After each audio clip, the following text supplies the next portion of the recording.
Welcome to the special council meeting for Monday, November 25th. Tonight, we're going to have our budget walkthrough, so our first look at our town budget. I'd like to call the meeting to order, and we have all members of council present.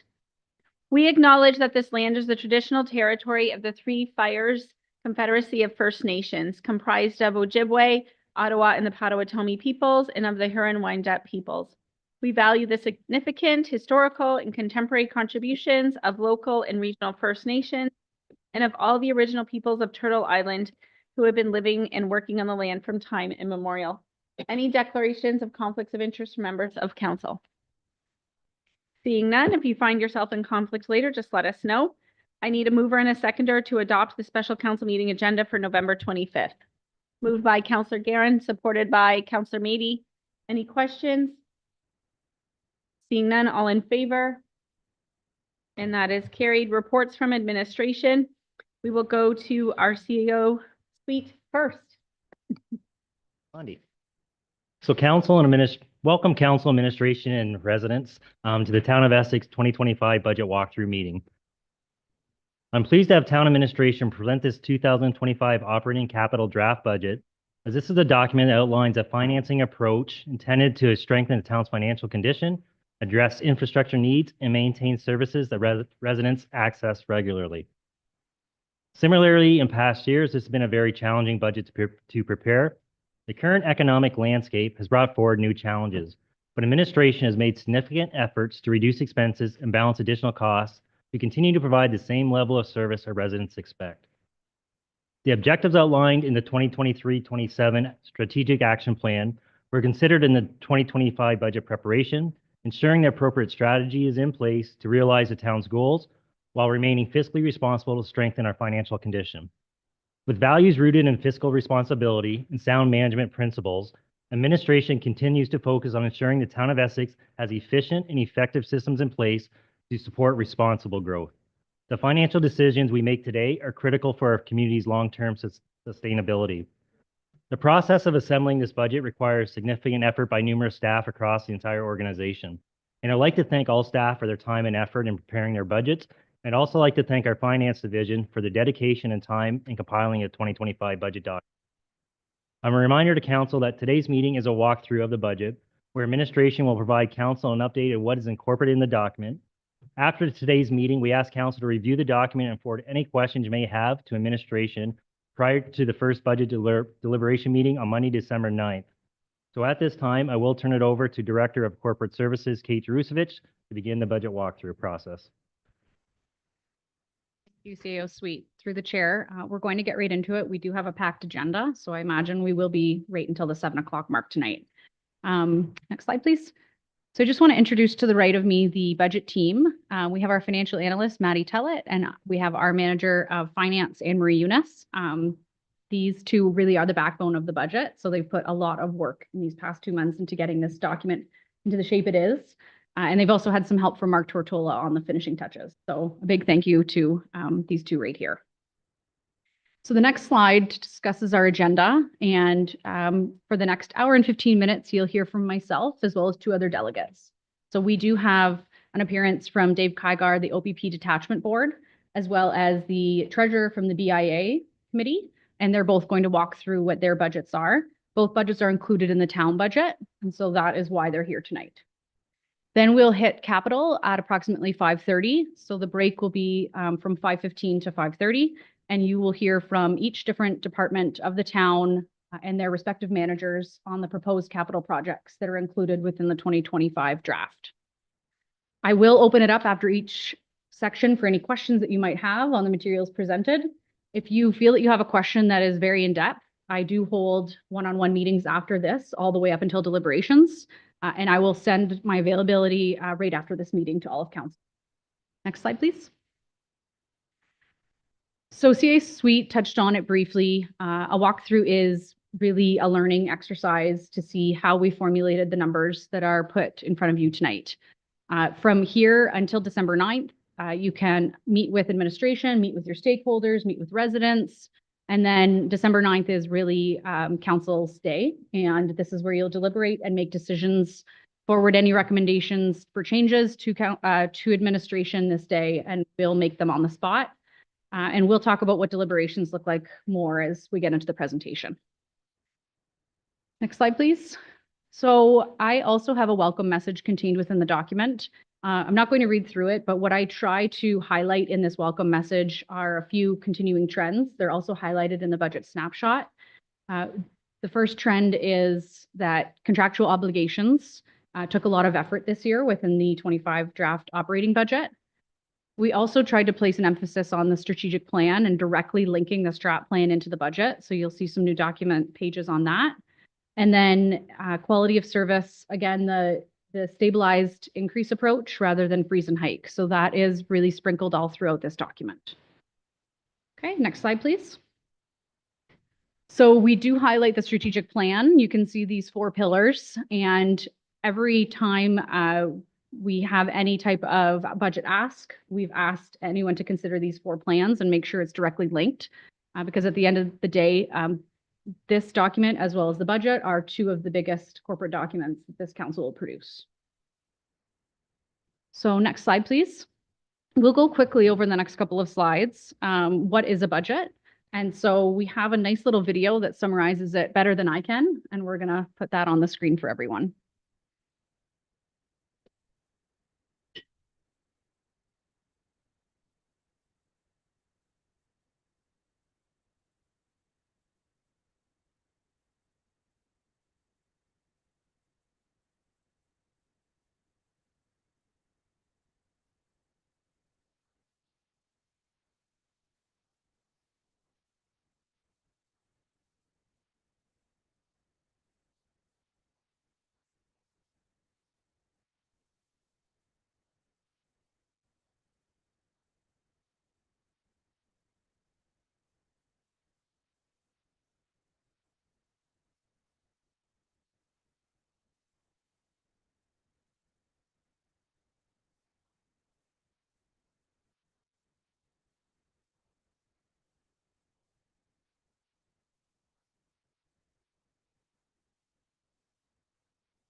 Thank you to Maddie and Anne Marie. So they made their debut. They weren't ready for live yet, but I got a pre-recorded version out of them. So I do, and I will circulate that link to council so that you can share it with your constituents. We have opened up the website to accept questions again. So all resident feedback is encouraged at this point, and we'll direct you to that link. So next slide, please. We'll now discuss balancing the budget. They touched on it briefly, both Maddie and Anne Marie, and why it's so important is because it's a direct law within the Municipal Act. So we cannot present a budget that is in a deficit or surplus position. We must make sure that it's a balanced budget. This is not as easy as 1 + 1 = 2 or 1 - 1 = 0. There's so many ups and downs with our revenues as well as our expenses, and trying to make sure that the level of service is maintained, it becomes a very difficult task. And we'll show you all of the factors in the next few slides. Next slide. The timeline is quite extensive. So the budget was initiated in May, and a memo went out to council, and then a workshop was held by all staff, the departments, and all of the town residents had their time where they were able to formulate the budgets and provide input into what they wanted to see. fall, it really turned to a finance exercise where we began balancing the budget and putting into a document. And here we are today where it's been delivered to council and deliberations will begin in December with the hope of adoption in principle by the end of December 10th, which would be our second day of deliberations. Next slide, please. So just the timelines reiterated again so that council has those. They are on page 5 of your document in case you're wondering the next upcoming dates. Next slide. Now we'll touch on budget engagement. So budget engagement is the action of getting residents, council, all stakeholders involved with the budget process. So each year we've tried different tools and techniques. And in 2022, Council of the Day actually endorsed an entire public engagement campaign, and it was a 2-part plan. Next slide, please. Phase 1 of that plan included everything listed here, which the check marks symbolize that they've all been performed. A dedicated website, we have FAQs there, links to all budget documents, as well as the current draft can be found at this dedicated website. Phase 2 included an interactive, next slide please, budgeting tool. And we'll get into what this tool was in the next few slides. The second phase, which is the only one that has not yet been adopted, but we're still exploring it, is participatory budgeting. And we've somewhat touched on this through some of the playground RFPs where citizens are actually able to go in and select which model or design they might like best. So we're just seeing how else we could apply that to some of the town projects. So this slide here summarizes all of the results from our budget engagement tool. So what the budget engagement tool was it was basically a resident could go on and create their own budget, and they could choose where they wanted monies to go to. So they had a pot of money, similar to what town administration and council does each year in the budgeting exercise. And they were able to say, I want X amount to go to this priority, and I want X amount to go to this priority. And this allowed us to get an idea of what residents want to see done ultimately, because if they're putting more money to a certain initiative, they likely want to see more work completed there. So you can see that we did have fairly good uptake. There was over 200 participants, 226 in total, and it was a slight increase from last year. We had a giveaway if people did the survey, so it did help a little bit. Next slide. So at the top of residents' list was once again, second year in a row, road repairs. And so you'll see this directly linked into the capital budget. This year, nearly 50% of the entire tax-supported budget is dedicated to roads and roadside repairs. Number 2 was flood prevention. And then number 3 was emergency response and preparedness. And really what that third category meant was OPP services, fire services, storm response. That was the detail when residents were choosing that category. So some other themes, there was also a your suggestion box where they could just put anything they wanted. And what we saw there was a trend for the Essex Sports Parks.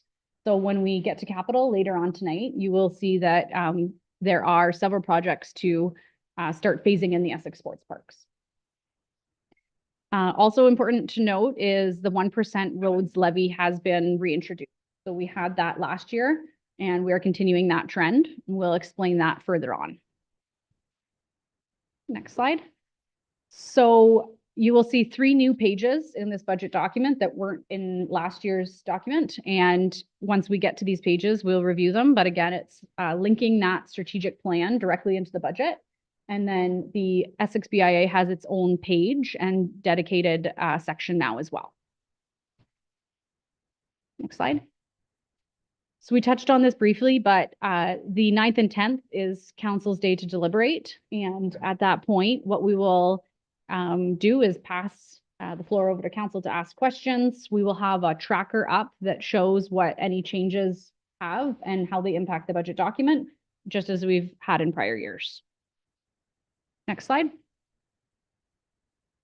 So we mentioned this before, that the budget doesn't come without challenges and there's many factors that need to be considered. Everything okay? Okay. Next slide. So each year, one factor that must be incorporated into the annual budget is the assessment or roll book. And basically what this means is the value of properties within the town of Essex boundaries. Why that's important is because that essentially is how we collect our tax revenue. So if we have a higher assessment base, we likely have a higher amount of taxation revenue we can collect. Not always, but that's generally the case. If there's new construction or new development that go up in the town, that will add value to our assessment base, which ultimately leads to an increase in taxes collected. That's the underlying principle behind the assessment there. At this point, we have not had an announcement for a new reassessment. It is still frozen. It's still at 2016 numbers. I have not heard as to when that will occur. Next slide. So that must be incorporated into our budget, and it ultimately results in an increase in revenue, tax revenue. And so what we have on the screen here is the last 5 years of growth. And so you can see that 2024 was an exceptional year, as was 2022. In 2025, we expect growth to level back out. And this is really more 2024 construction numbers actually hitting the rollback in 25. So it's usually about a year delayed from construction as well. Next slide. So when we discuss why assessment is important, and I mentioned that generally the higher the assessment that you have, the more you can collect in taxes. What you can see here is that the town of Essex, out of all municipal comparators, has the lowest assessment base. So that means that we must adjust our tax rate to make sure that we're servicing it properly. And I think it's important to note too that while we have the lowest assessment base, we still provide all the services that our neighbors do, right? Okay, next slide. So each year we must predict what the growth looks like. And if we do not predict it accurately, it could mean that we have a deficit or we have a surplus. So it's very important to put a strong lens on what that growth number is that's being presented. Next slide. Another factor that we talk about every single year is the CPI, or Consumer Price Index. This is the best indicator of how prices will go up for goods in future years. And so you can see the last 5 years have been extremely volatile, especially with COVID. The Bank of Canada couldn't have even predicted what happened in this trend. And so in 2021, I can certainly tell you we didn't incorporate inflation of 7% into our budgets. We had to catch up for it in years 23 and 24. And that's like most municipal neighbors. So we are expecting lower than the average inflation for 2024. However, there are other cost constraints that have been introduced to us this year that we'll review in the next few slides. Next slide. So while lower CPI can be favorable, often it means that the Bank of Canada has adjusted their prime rate to be higher in order for inflation to come down. So that impacts us on the other side, where when we're taking debt financing out, we're likely paying a higher rate than we would have, right? Because prime is now higher. However, if we have more money sitting in our bank account, it can also be a positive thing. So all of these factors have to be considered when we're balancing our revenue numbers. Next slide. So grant monies, one might think, well, why is this a risk? It's a risk because we rely on it so heavily. So each year, our operating fund alone, we rely on it to fund over $4 million of our through the Ontario Municipal Partnership Fund. It's one of our main sources of grant revenue. In good news, 2025 has actually increased. So we are receiving approximately $300,000 more than we did in 2024. However, that being said, when it comes to the capital program, we received reductions in that program. So there were highs and lows, and that's exactly why it's a risk, because no year is guaranteed. So you can't bank on it, no pun intended, but it's it can have highs and lows, and OCIF especially becomes a problem because we've incorporated that directly into our asset management plan. So we've actually prepared a study saying that, hey, we're going to get at least 1.3 million each year, and they've reduced it by 200,000 this year. And so now we must incorporate that into our asset management plan, how we're going to make that difference up each year. And then the Canada Community Benefit Plan, that was previously gas tax, that had a slight increase of approximately $40,000. Okay, so I went over why it was a risk. And again, next slide, please. The risk is really because we're relying on it. And if, depending on the government of the day, they could decrease these funds. Next slide. So level of service is a term you'll hear quite frequently in municipal government. And basically, it could take many different forms, tangible or intangible. And it's the service that residents have become to expect. So a good, easy example is the hours that we're open. So we're open right now, 8:30 to 4:30. If we were to extend those hours to say 5, we are extending our level of service offered. Often comes with a cost. We would have to staff that extra half hour. So that's a very basic example. There's examples all across the municipality, but essentially what you should note there is if we're going to increase our level of service, it comes with a cost, or we can decrease it and cut costs, or we can maintain it. And Doug will go through this in a later slide, and we'll likely have an increase to cost because of inflation or because of the market. Okay. So why it becomes a challenge? It becomes a challenge because often costs begin to exceed what we realize in increases of revenue, right? So that's where it becomes tricky. We have the outside world increasing costs at a pace higher than what our growth is. So we have an illustrative slide that I'm going to have CAO Sweet walk through on exactly this concept of level of service, fixed costs, etc. Thank you, Director Drusevich. So council, you've seen this part of the presentation the last 2 years, but I felt it was important to go over it again, not only for council as a reminder, but for our residents. So the first thing you're seeing is last year's budget, and as was mentioned before, it's a balanced budget. Our revenues equal our expenses. So to maintain the existing same level of service in 2025, we have some fixed costs that we have no control over, right? We have your utilities, your fuel, insurance, contracts, wages, etc. So accounting for that, you now have your expenses that you can't control. If we have the same revenues, you have a deficit. So from these deficits, you kind of have a few choices, right? How are you going to meet that deficit? So you can either increase property taxes of that approximately $936,000, or you can decrease the level of service, okay? So it's kind of showing there's some fixed costs that we have to, and there may be a hybrid in there as well, but because of that difference of fixed costs, that's what we have to manage. How we're going to, what factors, what are we going to do in terms of budget to either lower level of service, increase taxes, or kind of a mix in between. So just wanted to go over that again, because it's really important for council, but also residents, the challenge that we do have, especially when it comes to those fixed costs and the decisions you have to make, because those decisions, one way or another, are going to maintain level of service, increase or possibly decrease level of service. Thank you, CAO Sweet. So the next slide is really to highlight that this is a great group effort, and there are a lot of initiatives that we would love to present to council, but we understand we have to be fiscally responsible as well. And so what this is showing is that from when we started working on this document in May, up until today, there's been over $600,000 of cuts that we've made compared to the first draft that was presented. Okay, next slide. So again, linking the budget document into another one of our published studies. So page 10, I'm not going to go through it, but I will touch on one example. This directly links initiatives in the 2025 budget to the climate adaptation plan. And so one example would be the tree inventory and result implementation. You can see that one of the initiatives of the climate action plan was to make sure that we're protecting the town's natural assets. And so the example we've given there is directly linked into the operational budget. Okay. Next slide. So now we'll get into the snapshot of the operating budget.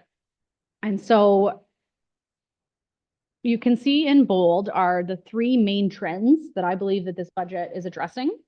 And I mentioned it in my welcoming message, but contractual obligations while maintaining service levels. There was a newly negotiated union contract as well as an OPP contract that were significant increases that are included in this draft document.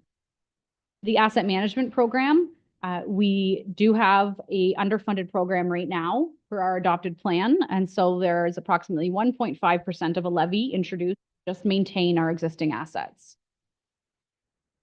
The next theme was incorporating the strategic pillars. And so what you're going to see here, we have a very innovative and progressive director group.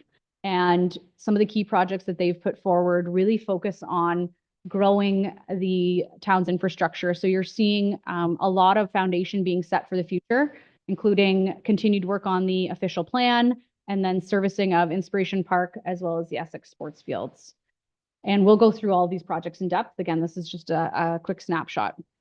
And then alternative ways to find revenue and to also stabilize our tax increases. So slow and steady wins the race is always the approach that we focused on. And this year, what we've introduced is a longer term tax plan rather than just because we know we have a contract renewal, we're not going to, have a drastic increase. We're going to phase that in over time. It's really the approach we're taking. And then we had a very strong look at user fees, and we've adjusted those wherever we could, and to make sure that we were trying to be cost conscious. Okay.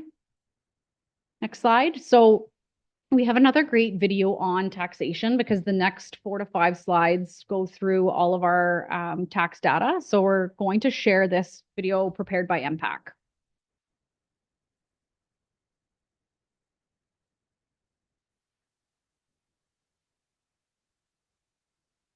Property taxes are based on your home's value. What you might not know is that an increase in your home's value doesn't necessarily mean your taxes will go up.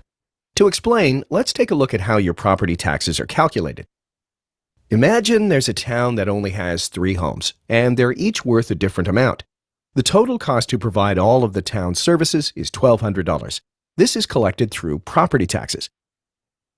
Each homeowner pays property taxes based on their home's assessed value. So we take the total cost of services and divide it by the total property value. This tax rate is applied to all the houses to get enough money to pay for the town's services. Each homeowner pays according to the assessed value of their home, and every 4 years, the houses are reassessed. Let's say all 3 properties have gone up equally in value. The total cost of services hasn't changed, but the total property value has increased. When this happens, there will be a decrease in the tax rate. Now, when we apply that new rate on all the homes, everyone still pays the same. Now, let's say another 4 years has gone by, and these homes are reassessed. During this time, the house on the right gains more market value than the other 2. The total value of all the homes have increased, which means the town has to calculate a new tax rate. With this new tax rate, the first 2 homes will actually pay less than the home on the right that was reassessed at a higher value. Since the cost of services hasn't changed, the town doesn't need to collect more property taxes on the whole. However, since property taxes are based on a home's value, taxes for each individual home could potentially go up or down based on the rest of the homes. So, what happens when the cost to provide services goes up? Well, it means more property taxes need to be collected from every home and a new tax rate is calculated. To get the new rate, we take that amount that the town now needs and divide it by all of the property values. The new rate is applied to all the homes, and now everyone has to pay the new tax amount to continue to fund the town's services. So, let's review. 1. Property taxes are based on the assessed value of a home. If all assessments go up equally, everyone pays the same. 2. If all assessments do not go up equally, there's a redistribution of the tax. 3. If the town's cost to provide services increases, the municipality may choose to increase the tax rate. When this happens, everyone pays their share of that increase. And that explains the relationship between property value and property taxes. Thank you, through the chair. So because there is no reassessment and we are froze, we are at step 3 of that video, where any service costs that are realized by the town would be absorbed by the assessment base should there be a tax increase. So I'm going to open it up to any questions before we get into the nitty-gritty details. Does anyone have any questions on, those are basically the foundations to the risks and factors that are incorporated into the budget. Questions? Councillor Guerin? Thanks, Chair. The list you had up there that showed like draft of the budget and then you just went back and made some cuts. Can we see that again? And I'm trying to identify where some cuts were made. I was also wondering if any cuts were made in the service part of it. What I can say was the message from the CIO in drafting this budget was level of service was to remain the same. So Genuinely, those would have been new initiatives that were introduced in the draft phases.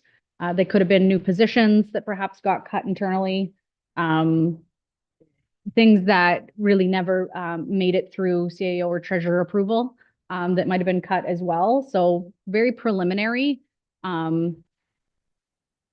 I don't know that we can quote exact cuts, to be completely honest. But I'll open it up to further questions if you had them. Further through the chair. Okay, so level of service is not affected then at all. Okay. So if we wanted to not raise taxes much, we would have to look at, council have to look at that level of service and find a decrease if we wanted to do it that way. I'm getting that right? Through the chair, accurate, yes.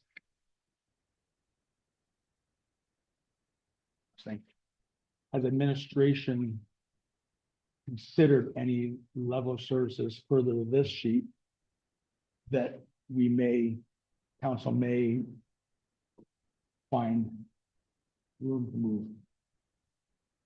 Through the chair, at this point, we have not. We've begun preliminary discussions. And what we would seek is council's direction to go any further with that after day one of deliberations.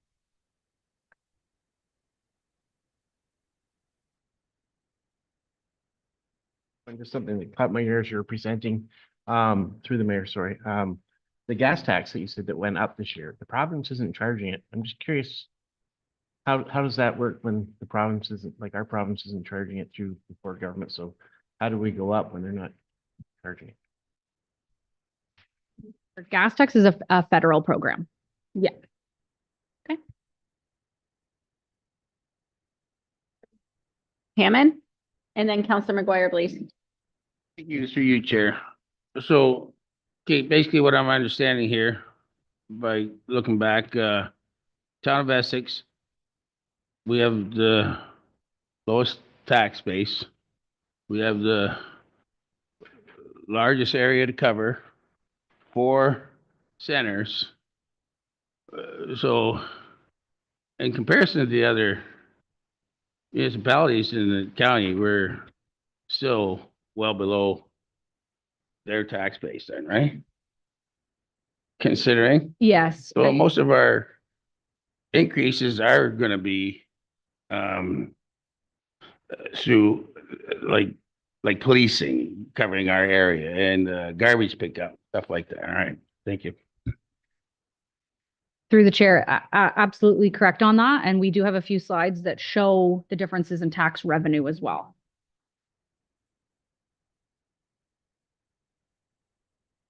Thank you through the chair. So we have a fixed increase that we can control with the OPP, and then we just did wage negotiations. How often does that happen? Can we expect the OPP to come back to us again next year with another increase? What's the how often does this happen for both our staff and OPP? Through the chair. So when it comes to the staff side, every 4 years, we have a new contract renewal occur. However, what doesn't usually occur simultaneously is the non-union salary review. So that occurred, and that's usually once every 5 years, I believe. The OPP, I believe that they are unionized as well. And so they would be on the same cyclical sort of negotiation pattern similar to the town. Every 4 years, we can expect our own staff and OPP to increase at this point. Mayor Bonnie, and just to add on to that, with what we can control, we're going to try and control. So knowing for staff wages, Director Drusevich and her team are putting a process in place to put money away. So when that 4 years come, we have a reserve in there that can offset those additional increases. OPP this year was not expected. So now we're looking at a plan moving forward to account for that as well. Thank you through the chair. My last question, because we do see both of these increases this year, have we thought about maybe not implementing the 1.5% asset management program this year and implementing it next year? That's 1.5% we could potentially put off another year and start in 2026. To make sure that I think we can spitball ideas, but we don't want to make any decisions, right? Through the chair, absolutely. These are great questions and conversations, and they'll set us up perfectly for deliberations, and they all tie into the next few slides as well.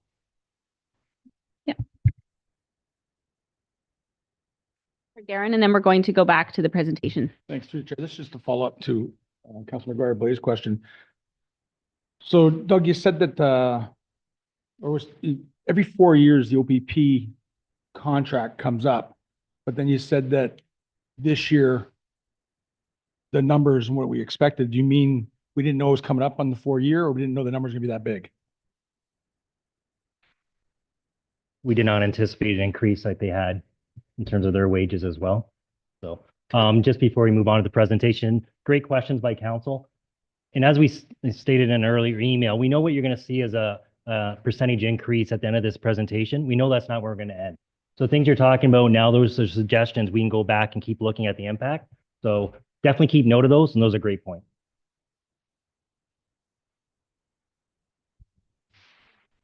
Continue on, and the first section that we're going to go through is an important one to residents, and it's the tax rate and what it means to them.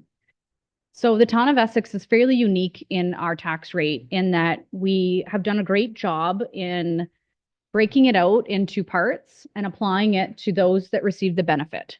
So we have a general municipal levy, and that is basically the levy that is applied to all town of Essex residents for services that are accessible to all. So for an example, town hall, everyone can come into town hall and use their services. It's incorporated into the general municipal levy. We have an urban specific levy, and this is for property owners in the urban areas of wards 1 and 4. And it is because they have direct access to the stormwater infrastructure, such as storm sewers in those towns. So it wouldn't be fair to levy that charge onto someone, say, in a rural area that doesn't have access to storm sewer. However, in turn, we have a rural levy for those that live in the rural areas of wards 2 and 3. And that is basically for the ditching or stormwater management in the rural areas. We also have a garbage collection levy. Previous slide, please. We also have a garbage collection levy, and what that is the rate applied for anyone who receives garbage pickup within the town. And we have a County of Essex levy and an education levy. Those two levies are not ours. We are basically the collector and remitter. So we must collect them by law, but we must remit them to those agencies for their services. The County of Essex performs services such as EMS, social services, etc. And the education levy is for the school boards. So the next slide is the proposed tax rate increase. And the number 2 you'll see is highlighted in the lighter blue. This is really the number that residents would see should this draft budget be adopted as is in front of you. 6.31% would be the noted increase on a resident's tax bill. And so we must blend all of those different levies that we have into one rate and apply it to what the assessed value is to see what the increase would be. So right now, MPAC tells us if we took all of our residential rolls, what is the median, what is the average? And that's $192,000 that we charge on. That's the median property value right now. If you take the increase of 6.31%, what you have is a $208 increase a year. And broken down into a monthly amount would be about $17 a month increase to the average resident. Okay, now what we're going to do is walk through how we came to that tax increase. So this is a very impactful slide, and this basically leads to how we got to the general mill rate increase that is being presented. And so what you're seeing is the base impacts that we discussed earlier on being assessment growth. So almost a 3% increase that we know we don't have to increase taxes by because of the growth and because of the additional tax revenue we received in year. We also have 3% of rate increases that are being introduced in this budget. 2025, you're seeing an increase in garbage levy. I will review that further on, but the town of Essex is required to participate in the organics program beginning in 2025. We do not know what that looks like for residents yet, but we do know it will likely be an increase in costs. And so again, it's the approach of stabilized increases, phasing it in a 2-year period rather than in 2026 being the first full year of service, having a very drastic increase. So that was the mentality there and the strategy there. And if you go back to the previous slide, what you're seeing on the garbage collection disposal, it is an 11% increase, but it's $22 per year. So I think that's very important to highlight. It's less than $2 a month for the average resident. So again, slow and steady, knowing that in 2026, there is going to be an increase because there is going to be an additional truck. We don't know what that looks like now. So likely there'll be an in-year report coming to council when we have more specifics on the program. But again, the theme there is we know a cost increase is coming. What can we do to try and get ahead of it and not have it all hit in 2026? Next slide. So the roads levy, that is, you're seeing a 1% tax increase dedicated to roads alone. We've had this recommended in the past two budgets. We had a 1.6% introduced back in 2023 and another 1% in 2024. You're also seeing a general asset levy increase, and this is for the non-core asset plan. We have not completed this yet, but it is expected to be complete in 2025. And we know that we are underfunded. We will go through all of the ins and outs when it comes to asset management plan in the capital part. And then you're seeing 2025 newer upgraded projects. So we will review this in capital, but if there was a capital project that's brand new to the municipality that we didn't have funding for, it must come from the tax rate. And so there's approximately new projects or upgraded projects in the amount of 1.14. So similar to where Councillor McGuire-Blaze was headed, if we were to cut all of those projects, all of those newer upgraded projects that are within the budget document that we will touch on in the latter half, it would be a 1% reduction to the tax rate, approximately, okay? So you're seeing salaries and other employment expenses. There's an increase of 6.51%.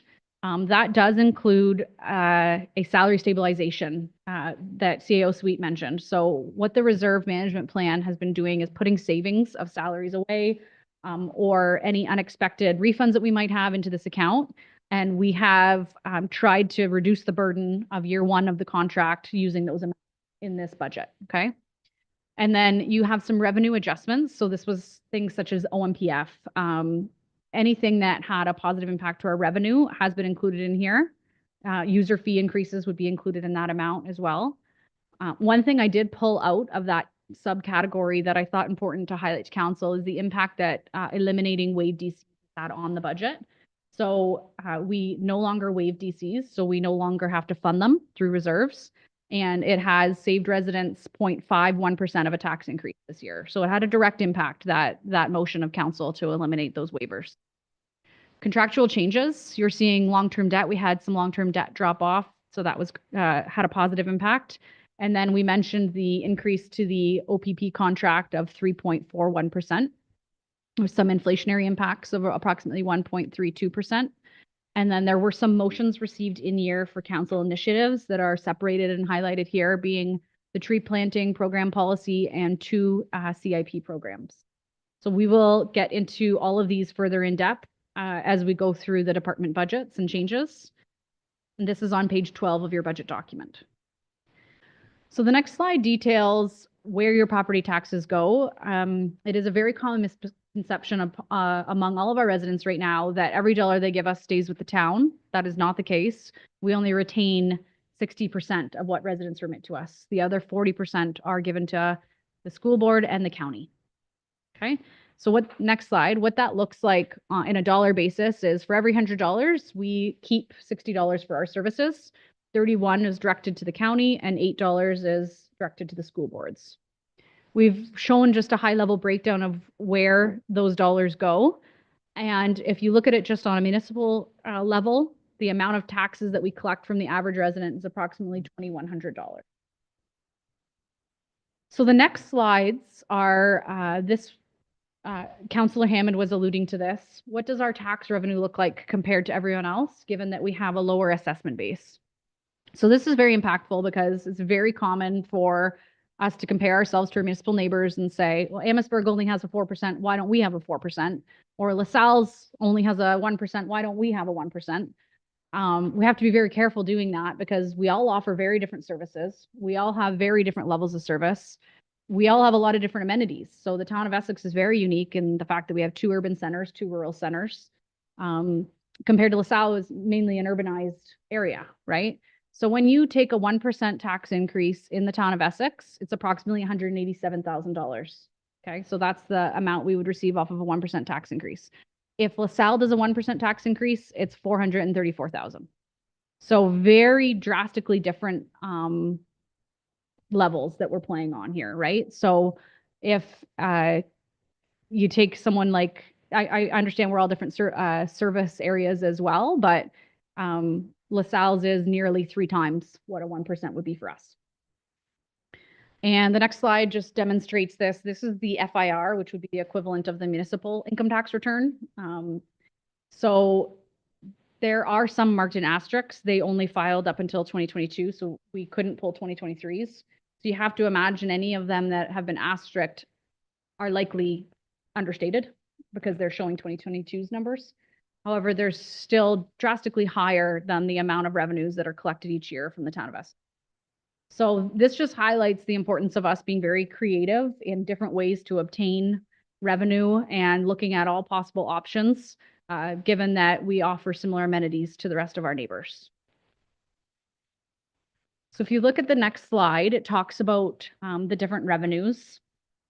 And we have all of these categories of revenues within our budget. So we're looking at page 18 of the draft document. I'm going to touch on these very high level, and then I'll touch on the significant changes that are noted within the 2025 budget. So user fees are just that. They are user specific, that if someone is using a fee that only benefits them, we are going to levy them that fee. So you're seeing a few examples listed there as well. We've went over conditional and unconditional grants. They're a large component of our budget. They include things such as OMPF or other grants. Internal transfers that are noted within this budget include transfers from reserves. So we have done an analysis similar to what I said about salary stabilization, wherever we could. If there are one-time initiatives in the operating budget, we can fund that, but we cannot use per the Municipal Act reserves to just fund everyday operations. So it has to be tied to really an extreme or one-time event. So that has been completed in order to try and present as fiscally responsible budget as we could. Contributions from developers. So this is basically through the Development Charge Act. It's legislation where if we have a DC in effect at building permit issuance, we can apply a charge, and all of these monies go into reserve to fund growth-related projects. So we'll touch on this all throughout this budget document too, because it is a very important funder of both budgets. License penalties and other fees, that ties into building permit fees. And then we have investment and other income. And that is truly at this point, investment received on our reserve funds. Okay, next slide. So what you're seeing here is the big swings from 2025's budget 2024's budget compared to the newly proposed 2025's budget. I'm going to go very quick over the significant changes.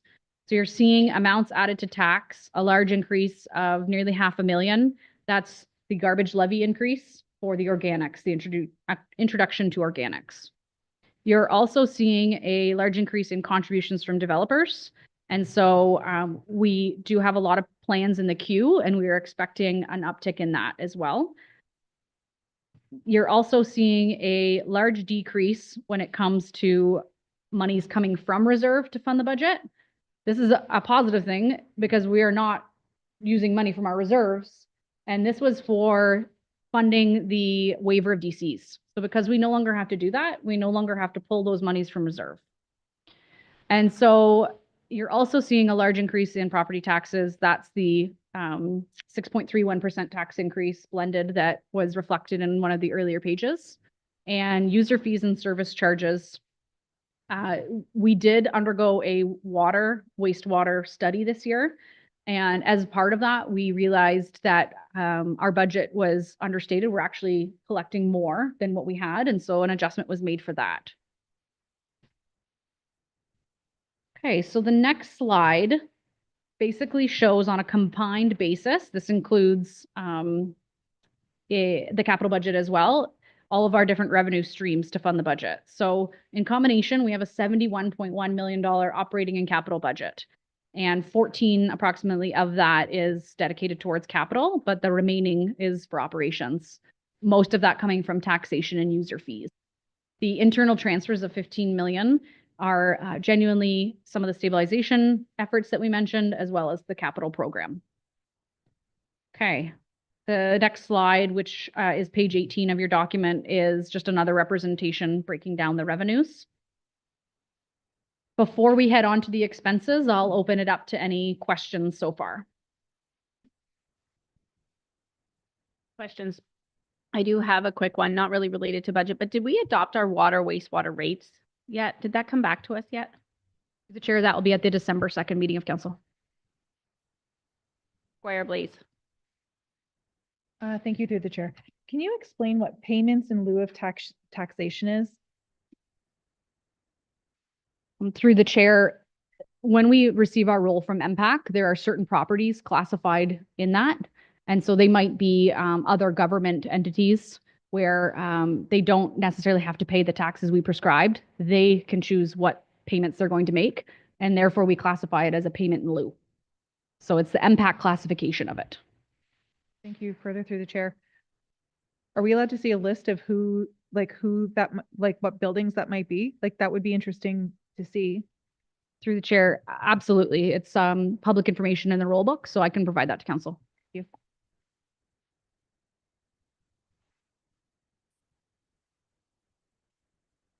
Chair, just one question back to OPP and our own staff.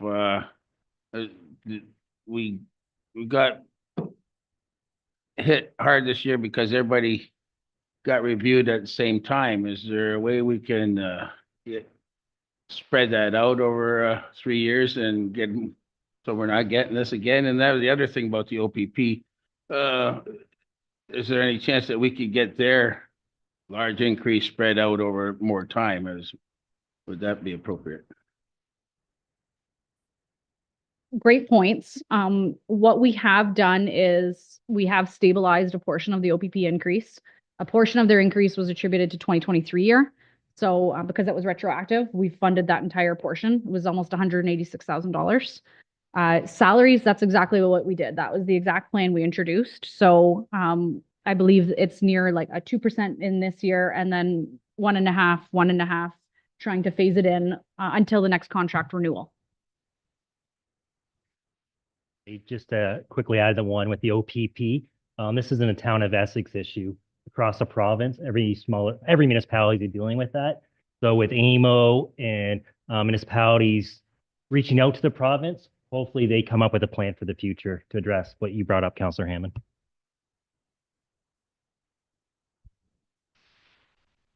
Okay, we'll now go through expenses. And so one of the larger increases on page 16 is for contracted services. That again relates to the OPP contract of over $600,000, and it relates to the increases expected because of garbage pickup and organics pickup. That was approximately $360,000. So debt servicing, what you're seeing is we had some debt fall off, and we also had a better interest rate than we thought for Essex Streetscape. So Essex Streetscape was included in the 24 budget. We had it budgeted at a 5.25% because that was the interest rate at the time. Because we delayed the debt, it worked out favorably and it came back at 4.15% lock. So that was good adjustment to the budget. We also fully paid off the Harrow wastewater treatment plant debt of $171,000. So two good savings for the budget, resulting in $271,000 reduction. So the other large increase is that of intertransfer expenses. So that's mainly the revenue true up that we did in water and wastewater. I just want to note that was not an increase to rates. It was truly, we were collecting more revenue than the budget said. So it was bringing the budget in line with actuals. So it's a net difference. The revenues have increased, but again, those are put into reserves per the studies. And so you're seeing the increase in reserves as well. That also includes the recommended increases to AMP in and around the 1.5% mark. Salaries and wages, 1.9% or 1.9 million. And I'm not going to go in detail because on page 33, we do a very detailed walkthrough of exactly how we got to that number. And there's also 2 new positions included within that amount. So if we head to the next slide, what you're seeing is what the expense breakdown looks like. This, I want to just note that contracted services, that's how we classify all capital projects. So this includes our $14 million capital budget. And then the other main expenses are monies going into reserve. And the reason for that is legislated transfers to reserve, such as the water, wastewater, life cycle reserve transfers, as well as transfers to the development charge fund. So there are some mandated reserve transfers there. The third largest driver of the operating budget would be salaries and wages. And again, we talk about that individually. The next slide shows what it looks like just on the operating level. So what you're seeing is the main expenses from operating are into reserves. That includes the DC, I just mentioned it, the DC. It also includes AMP initiatives as well. And then 27% is related to salaries and wages and so forth. So the next slide is on page 27. This is one of the new pages that we mentioned in the introduction. And what you're seeing is administration directly linking initiatives from operations into the core pillars of the strategic plan. So one example that we'll go through is, and I have to because it's budget focused, responsible and people-faced government. So they recommended within the strat plan to provide open government and financial accountability by improving two-way communication with clients, with citizens, sorry. And so we have the portal open on the budget webpage where anyone could submit their question and we'll respond. And we'll also provide that response to council. And we've also launched the budget tool that we mentioned earlier on. So I'll let council read over those and we can discuss them more at deliberations, but a very good feature to this budget document. So we're not going to go over this too in depth because we go over it in the latter half being the capital section. What is important to understand is what you're looking at right now is a deficit in capital. So it's showing you that if we were to pass the capital budget as presented, we would need approximately $212,500 more to make that happen. And so we cannot present a deficit budget. So that money must come from operations. And so when we talked about increasing the tax rate, that increases funding the $212,000. So we will go through this very in depth, but it's important to note that because we must, if you go to the next slide, have a balanced budget. If there's going to be a loss in one, it has to be made up for in operating or vice versa. Okay. I also want to highlight, if you go to the next slide, that the forecast is very basic in nature at this point. It's really an internal document, so council will not be asked to formally adopt it. There's basic or limited funding strategies applied at this point. It is a goal that we'd like to get to in future years, but at this point, we didn't have the resources to bring a fully funded 5-year budget to council. Okay, so now we'll go through reserves. And so this council has adopted a formalized reserve management policy. And what that policy did was it put all of our reserve funds into 3 different buckets. A discretionary reserve fund, and that is really for more one-time or emergency type expenditures. And an example of it would be the budget stabilization reserve.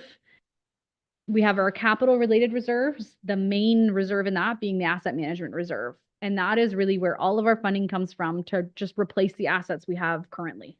So Irwin Avenue, there was a portion of that was funded from AMP. Anything currently in our inventory would be slated through this fund. Obligatory reserves are what I mentioned earlier, more of the legislated or required by law reserves. So development charges, things like cemetery or parkland, where there's actual legislation that says you have to put this away, you can't spend it on anything. So a glance at our reserves, what this is showing is if this budget were to get passed as is today, what we would see is a reduction in reserves to approximately $54 million. So a reduction of approximately $4 million.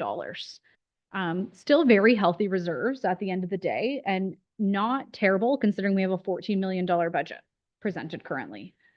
What I can say is each year the town continues to return healthy benchmarks from the ministry on our reserve levels. But again, you don't want to have too healthy of reserves because you don't want to be sitting on cash ultimately. So this is a strategic effort when it comes to balancing the budget. So the next slide ultimately puts the reserves into a little bit of a different graphic, just showing we are on a downward trend. So it is important to be replenishing these reserves. We will have highs and lows when it comes to asset replacement. And so we will have years where we have, Irwin Avenue is a great example, very large scale projects. And then we'll have years where it trickles off and it allows us to build up those reserve funds again. And so 2025, really that is sort of the theme. We just had several large scale projects. We are trying to build that reserve up slightly before we have anything further. I'll ask for any questions before we head into long-term debt. McGuire, please. Through the chair. In expenses, you said the internal transfer expense, those were putting money into our reserves. But we have $16 million going into reserves this year, but we don't see that. We don't see that showing. We see actually a decrease in reserves. So can you explain why we're putting 16 million in, but still seeing a decrease? A large portion of that has to do with carry forward projects. So we have projects from the past that will require some of that funding. And then a large portion of capital is funded from those reserves. So $14 million that will head on into the next half of this, a large chunk of that's funded with the reserves. Further, why isn't it shown? Why do we show it going into an expense into internal transfer and not an expense into a capital project? Like, why do we have to put it in one to take it out and put it into another? Through the chair, great question. So within the Municipal Act, you have the option of creating two different funds, and we have taken that option. So we separate our operating budget and we separate our capital budget. That I don't really have a rhyme or reason other than it's within the Municipal Act and we've chosen to follow that method.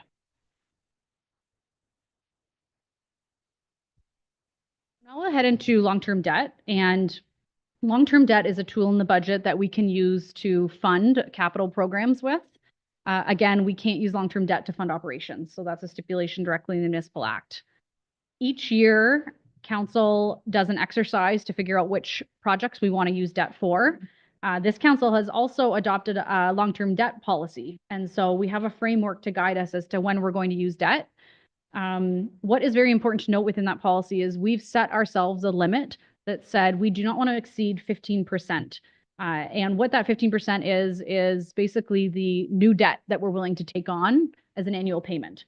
So the ministry actually allows you to take 25%, but we have said if anything comes up, we don't want to be completely strapped. So we've set our benchmark at 15%, leaving us 10% of a gap in the case of extraordinary circumstances. So with the budget presented in front of you, if you go to the next slide, really what's important to highlight is the 15% red bar that you're seeing across the screen is per the policy. The ministry's, again, is 25%. That's what they would permit. This proposed budget, this is what our annual repayment limit looks like throughout the forecast period. So this does have some significant projects incorporated into it, and we'll highlight that in the next few slides. So I do want to just state that the 2026 principal balance of 27.5 is a very conservative balance. It likely will not be that amount. That is the highest outlook possible. I've done that to be conservative. We do have some projects where we've earmarked debt where it may not be necessary. So an example of that is the Essex Sports Fields. That is debt funded, but collected through DCs. So if we have the DCs to do that project at the point of construction, debt wouldn't be required. That is something though that for now, because that reserve balance doesn't have it, I need to show it as funded through debt. So it's a very conservative approach when it comes to what you see in front of you and the worst case scenario. The next slide, we're not going to go over this entirely, but it just shows basically the new debt on. So if you look at the proposed change of 24 versus 25, an increase means an increase to the ending balance. And then you're also seeing the reason why in the debt balance details. So the largest increases were the town hall expansion. However, that had a funding model presented with it to be repaid through investment funds. And so again, that debt may or may not come to fruition. And then the remaining of Essex Streetscape has also come on. And the, should we be successful in the grant for the sports fields, that's shown here as well for debt purposes again. Okay, so the next slide continues on with that. And then this long-term debt pay, if you keep going through the next slides, the long-term debt payments shows the exact same, just instead of principal balance, the changes in payments annually. Okay, so we're not going to go through pages 28 to 30 entirely, but I will advise council on how to interpret these pages. So what you're seeing here is the cost centers. So the town has over 100 cost centers. All of these cost centers roll up into departments. And what you're seeing is the net impact. So that means if you took expenses minus their revenues, that's what this number is. Okay, so it's the net expense to the town. That's what's in front of everyone. Okay, so if we head on to the next slide. Now we're going to start to get into the changes that we've seen within the individual departments. So we have our council that will ultimately adopt this budget in finalized form. We have our organizational structure, which details how all of those cost centers are segmented. So before I hand it over to CAO Suite, next slide, 32 is where we do the personnel overview. We feel it's important to highlight this as salaries are over 27% of the town's operating budget currently. So as growth continues in the town, so does the need for staffing. In 2024, the organizational review was adopted in principle. And at that September meeting, it was requested that new positions be brought forward for deliberation purposes only. So these changes have not been enacted into this budget yet. Any changes to those would be reflected in deliberations and through the tax rate. So the next slide details the exact change to the expense line. So what I will do is hand it over to CAO Suite to walk through these changes as they're significant to the organization. Mayor Bondi. So council, in this budget, you'll notice we're proposing the addition of 2 positions based on the recommendations from the recent org review. As noted previously, when the org review was approved, all new positions that were recommended in the Linton Consulting Report would be brought forward during budget deliberations for further discussions. So the 2 positions recommended in phase 1 of that plan were a new position of assistant manager at facilities and events, and the second was an additional 1 public works operator to add to their complement. So with that, I'll turn it over to each one of those directors to give a brief summary of those positions. So I'll start off with Director Morrissette. Thank you, and through you to council. In the recent organizational review, this position was listed as a high priority item by an external consultant. Essex relies on well-maintained facilities and seamless event coordination to serve its residents effectively. However, the current workload of our manager of parks and facilities is unsustainable. Last year alone, this dedicated individual logged approximately 600 hours of overtime, which does not include working lunches, as our policy does not allow for putting these hours in, which would also equate to an additional 200+ hours. This level of work not only risks burnout, but also limits the day-to-day operations, strategic growth, and innovation we need to focus on for our facilities. To ensure long-term success and excellence in service, the Assistant Manager of Facilities and Events position has been recommended to council to assist with the distribution of this workload. These are some of the stats that relate to the current manager position and the proposed position. As mentioned, the current manager has nearly 600 hours of logged overtime in 2023. This is more than 16 staff members cumulatively with their lowest amount of overtime in 2023. So if you take the bottom 16 people in the non-union, he has more hours than those cumulative 16 combined. As a division manager, this position oversees 25 permanent positions with 15 reporting directly to him. This is in addition to casual staff and students, of which can add up to an additional 20 other people during summertime. The suggested span of control for a management position is 5 to 7 people to be effective and efficient. So it's well exceeding that. The current manager position and the current assistant manager rotate on call 2 weeks on and 2 weeks off. This involves alarm calls in the middle of the night, which require responses and potential for meeting with the OPP on site at 3 a.m. if there was an issue with the facility. It can also involve sick calls from employee, which we would need to have replacements in many circumstances to continue operation of our facilities. and those sick calls can happen at any time.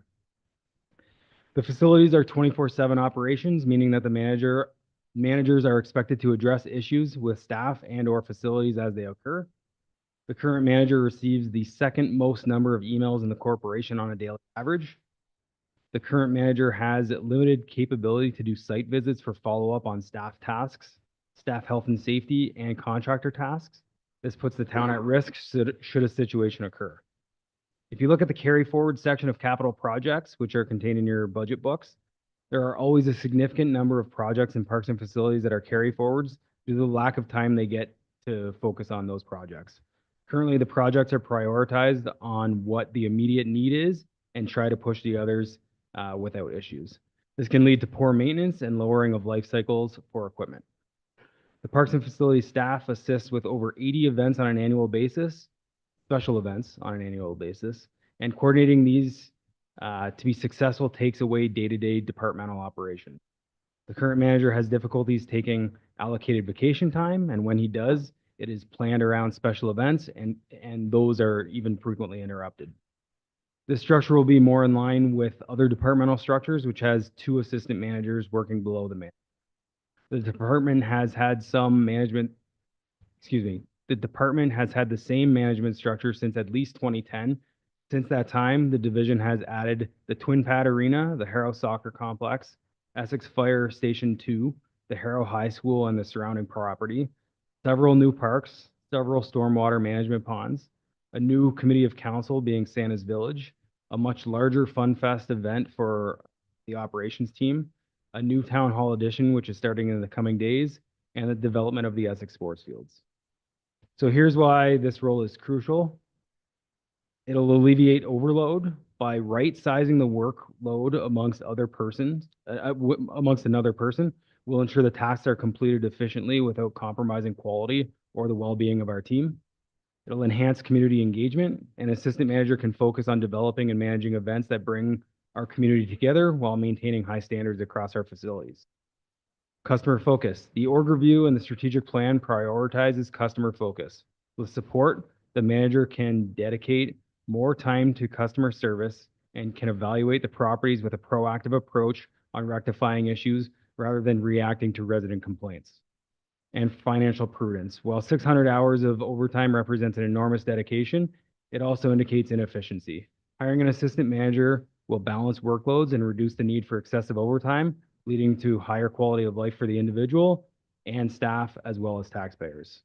While it is understandable that council will have a tough decision on the allocation of resources, I hope this provides insight that the position is important to the viability of the department and not just an investment for the person, but also for the community as a whole. Thank you. Over to Director Gerard to talk about the Public Works Operator position. Thank you, CEO. Sweet. In 2023, staff created an internal business case that showed the need for 3 operators. In addition, earlier this year, the organizational review identified the need for additional frontline staff as well. The staffing level in Public Works has not changed since 1999, and the town has experienced a lot of growth in the past 24 years, including new subdivisions, improved streetscapes, additional hard surface roads, and level of service expectation increases. With the amount of growth that we've experienced in the town, not hiring these additional staff will start to fall behind on daily duties and tasks. In addition, due to growth, we will not be able to maintain our current level of service, or more importantly, we will not be able to keep up on the legislative minimum maintenance standards, which includes snow plowing, road grading, road maintenance and repairs, and shouldering. Not hiring new staff could also lead to burnout of existing staff and decrease morale. Hiring new staff will help to achieve our strategic goal of safe and reliable infrastructure, as well as keeping us in line with being a responsible and people-focused government. Thank you. Sweet. Director Drusevich, continue with the presentation. Thank you, through the chair. So at this point, we don't have too much left of operating. We still have our delegates to appear. Thank you for waiting patiently. We're almost there. So what we do is get into, next slide, please. The significant changes within the departments, and we go through what each department budget looks like. So I'm not going to walk through each of these. But what you can see, if you scroll to, each section is the exact same format. What we will do is just very quickly highlight one theme within each department. So Office of the CAO has 4 underneath them. If you go to the next slide, and again, I'm not going to go through these for each. I'm going to only highlight important themes. This breaks down the significant expenses within those divisions. So you can see that policing is number 1 within the CAO's portfolio. And we've mentioned that a few times so far. It also breaks it down in a different readable version, being the cost center version. And we've gone through an earlier page of how to read that. And then it has the cost center categories, which we drill in more, and we explain within the document all of the significant changes of this. So you're seeing a summary exactly like that, thank you, of all the significant changes within this budget document. So I encourage all of council to review these.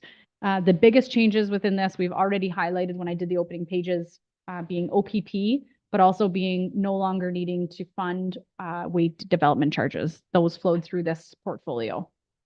So at this point, I'm going to introduce Dave Kygar. Did I say that correctly? Okay. I'm Drusevich, so don't worry.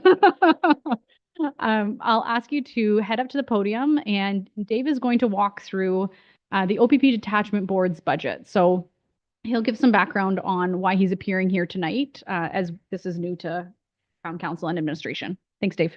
And just before Dave starts, just a reminder for council that Mr. Kyger is our town representative for the new detachment board, right? He was selected as a community rep, and we were actually fortunate that at the first meeting, he was also elected as vice chair. So based on that, we're going to welcome Mr. Kyger. Thank you, through you, council. Thank you for your time tonight. Real quick, just so I don't bore you, the Police Services Board is the first level of supervision of the OPP. So we are not the OPP, we are the board above them. So all the increases in wages and things like that for the OPP have nothing to do with what I'm about to present, okay? Just so you know. The community, the new Police Act, the Police Act was, the Ontario Police Act was developed in 1990. It needed to be upgraded. It was finally upgraded starting in 2019. In April 1st of this year, the new Community Safety and Policing Act was enacted on April 1st. And part of that new Community Safety and Policing Act was some designations in regards to police services boards. For the OPP, we have what are called detachment boards now. And ours is an amalgamated detachment board, the town of Essex, the municipality of Lakeshore, and the town of Tecumseh. We came together as one board. There's a second board, and they call it the OPP, Essex County OPP Detachment Board North, although Essex isn't really north. We were put in that group, and then the second board is south, and that is Kingsville. It is Leamington and the residents of Caldwell Nation. So detachment boards are different than regular police services boards, which are oversee salaries and promotions and demotions and things like that with the police services. That's a municipal thing, Windsor, LaSalle, maybe London. We are a detachment board, which means we are more effective as in regards to simply giving you, the council, some representation with the OPP in regards to what you want to see and what we can do. The mayor has pushed at the meetings to have a survey put out, and of course, a survey is out right now. As we get more public input as to what the public needs to see from our police officers, we can now present it to our OPP leadership. The OPP leadership has simply changed in the last little while, the last couple of months. You know, there's much more leadership at the level in this Essex County area than there ever was. So there used to be one inspector ran all the detachments. Now there's a superintendent, which is one rank above that, and he, in this case, will have two inspectors below him. So we should get a better effective policing in this area because we'll have a better level of being able to speak to the leadership, and as we all know, things travel down and they will get their people on the road. the goal is to get a more proactive police service instead of a reactive service. I think probably I can speak for almost everyone in this room, and that you would love to see more police officers driving around in your neighborhood, on your street. And you don't seem to see it right now, because what they're doing is they're reacting to every call. They're reacting. It would be nicer to see them proactive and out there, doing radar, sitting on certain intersections, and so on. Okay. So the new Community Services Policing Act provides a code of conduct for the police detachment board members. We have to answer to as well. It gives the Inspector of General Policing responsibility for inspecting the Ontario Police Services and the boards. They'll come down and audit our information. Adequate and effective policing for OPP service communities. The Commissioner of the OPP is responsible for providing adequate and efficient policing, and that's the term that we use. Our board is made up of 3 mayors responsible, as well as community representatives, myself, John Quinnell from Lakeshore, Paul Sweet, Tecumseh, and Chris Hales is the at-large community appointment. And then there's 2 provincial appointments, Karen Robertson, who happens to be a resident of our area, and Mark Gomes from Tecumseh. Next slide. So we got off to a rough start because we weren't an insured group, because we were over 3 municipalities, so we weren't allowed to meet. We had 1 meeting, and then before we were told we couldn't meet anymore. We have now resolved that issue, and because we have insurance, we've been able to have 3 meetings, as well as our budget meeting. Our members have attended the Ontario Association of Police Services Boards annual conference. There's also a zone group, which it represents the Southwestern Ontario. So we've had members go to those meetings. We were all required, right up to the mayors involved, in pretty extensive mandatory training on the New Services Act, on human rights, on Indigenous cultural events, and it was pretty effective training, pretty good for us. We prepared the budget for this council's consideration, and there was an acceptance of the new members. So the one gentleman I mentioned, Christopher Hales from Tecumseh, he will be replaced by an at-large member from Lakeshore for 2025. And that person will be replaced by a Town of Essex resident for 2026. The CSPA detachment boards are required to provide estimates of boards' operating expenses to every municipality within the police area of detachment. CSPA requires each municipality to pay an equal share of the board's estimates. So everything that we have in our budget will be split 3 ways. Each municipality and detachment area confirm the rates of pay and equal appointment of board expenses when the 2024 budget was established earlier this year by the CAOs.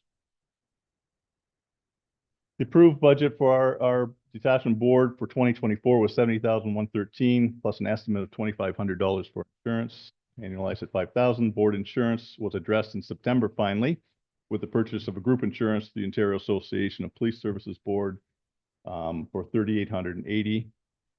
So it was a slight decrease. Overall, the board is tracking towards a negative variance of $3,530 for 2024. The good news is that split 3 ways, each municipality will get roughly $1,100 back from what you've already paid.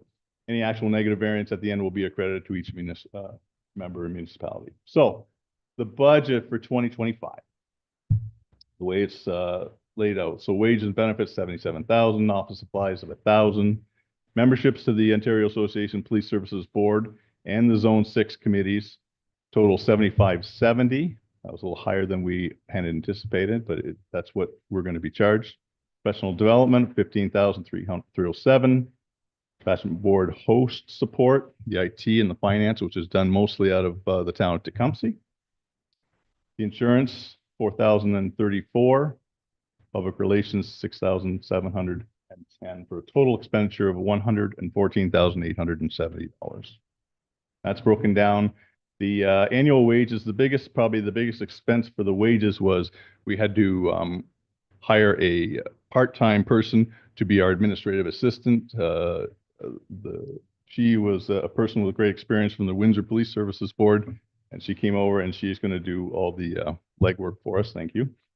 Memberships were supposed to be an annual cost of $34.50. However, we received invoices from the OAPSB and Zone 6 with fees of $7,269 and $300 respectively.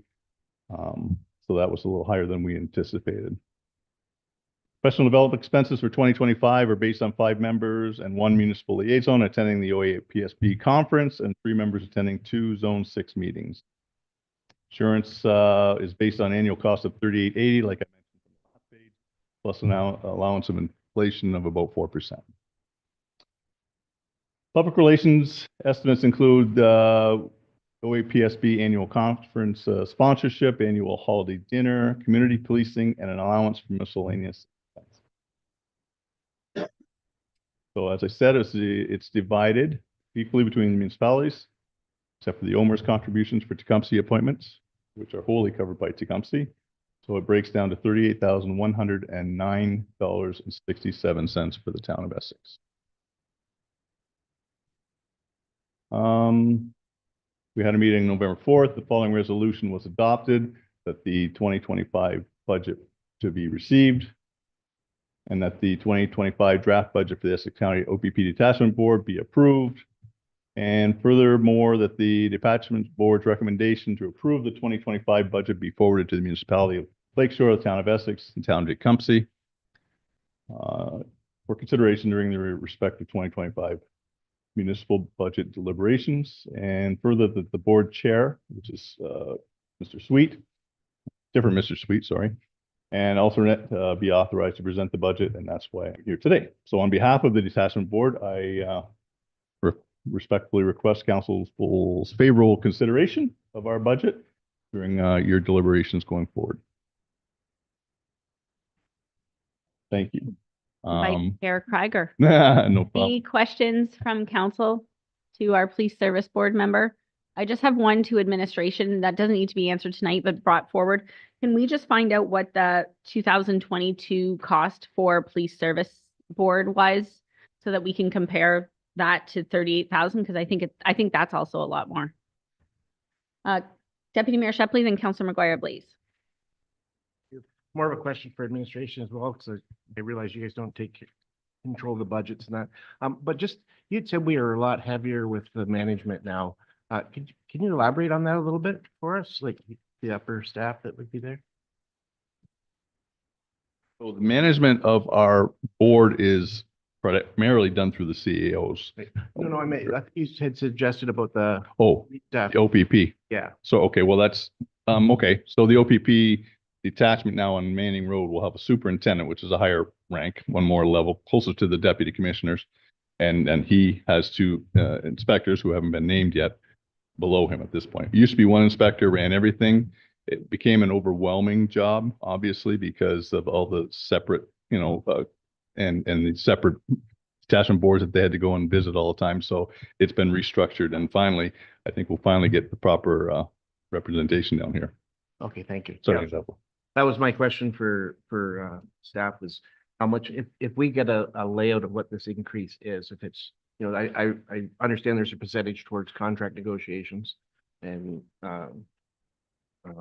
asset management, I'm sure is part of it. And then I'm just wondering, like on that higher end, those higher hefty salaries, how many, what the increase was there, and if we get an explanation of any of that.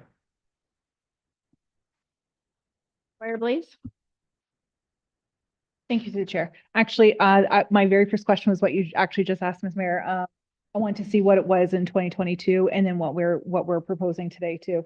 I also think that it's important for the public to know when they see that wage and benefits, they're going to assume it's for the 7 members. And maybe it would be important to break down your part-time staff and it's not on us council, but it is on the board members. So that might be important when you're putting it publicly. And then you had talked about how this board is different than the previous board that was in place prior to this year. Does this current board have more control over where we can see police services than the previous board? And if you do, what has changed within the board? And maybe that's a question for CAO Sweet.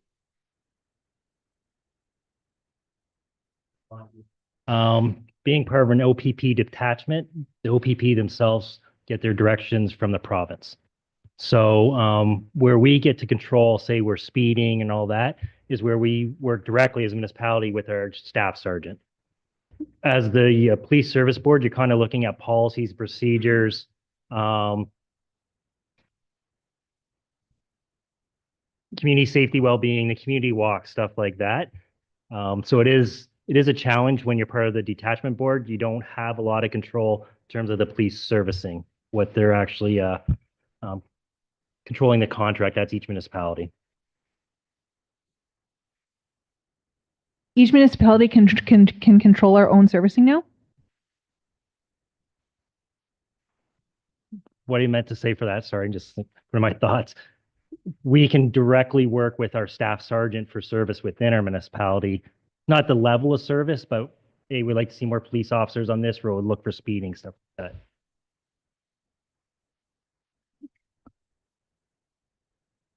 Through the mayor, I guess I had a comment and a question, but while hopefully some of the public is paying attention, one of the ways we can get our desires and our wishes in our policing service, as Councillor McGuire Blaze just mentioned, like we would like a lot more input into the operations of our local police. I get that it's not an option, but I'd like to encourage people to do the survey. About the Ontario Police Service, about the OAPSB, I noticed in that budget, there's a huge, as you said, an unexpected, it's over double what the fee was. Then there's also the significant conference fee for our members to attend, which is important. And then, of course, that we pay for them to go to the conference, and we annually put a significant contribution, which was on the bottom line on the public relations, another contribution towards the OAPSB conference. Is there a significant raise in the service that the OAPSB is providing to our boards or something? Because that's a lot of increases from a lot of different line items there. Mayor, I agree with you. The increase was noticeable. I can say though that with the new legislation coming in this year, there's been an awful lot of new educational packages that we've had to go through and whatnot. The Ontario Association, or the Police Services Board, had two employees that were on a grant for 1 year. Their grants ended, and they replaced one of them with more of a, I wouldn't say full-time, but a more dedicated employee.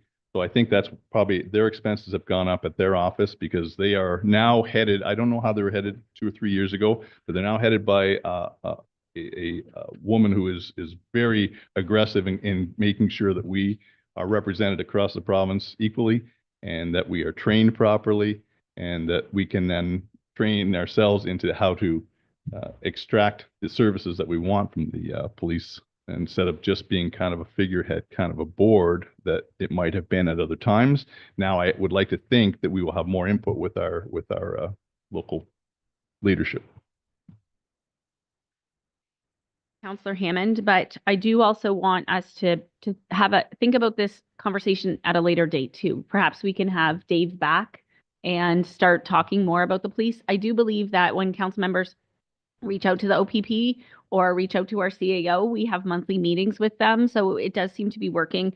You know, we just asked them to have more presence. They worked with us. They came to No Frills. They are on their bikes. They're coming to our flag raising.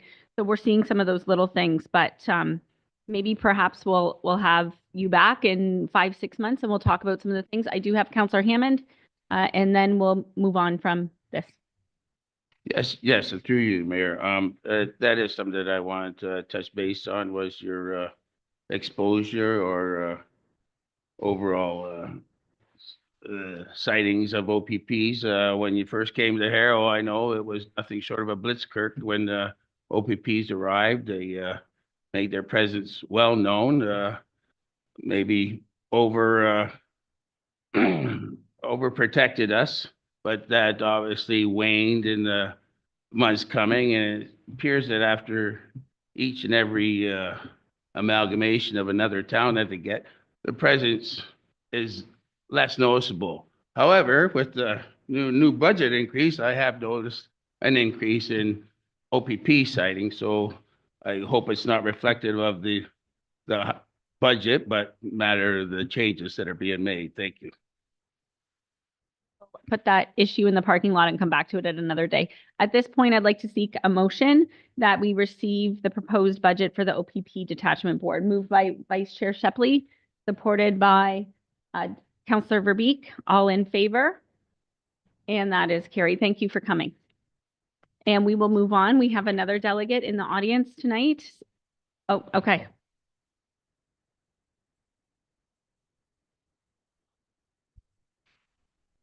Through the chair. So we do have this just flowing by section. So I promised Stephanie maybe 5 more minutes max. And so what you're seeing here is the legal and legislative services.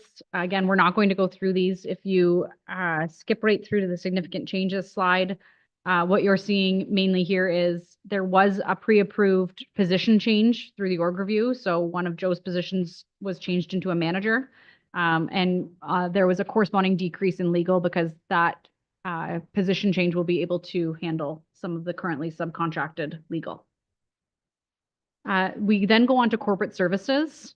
And again, just this is a very unique cost center in that all of the tax revenue flows through here. So this is really where most revenue gets recognized.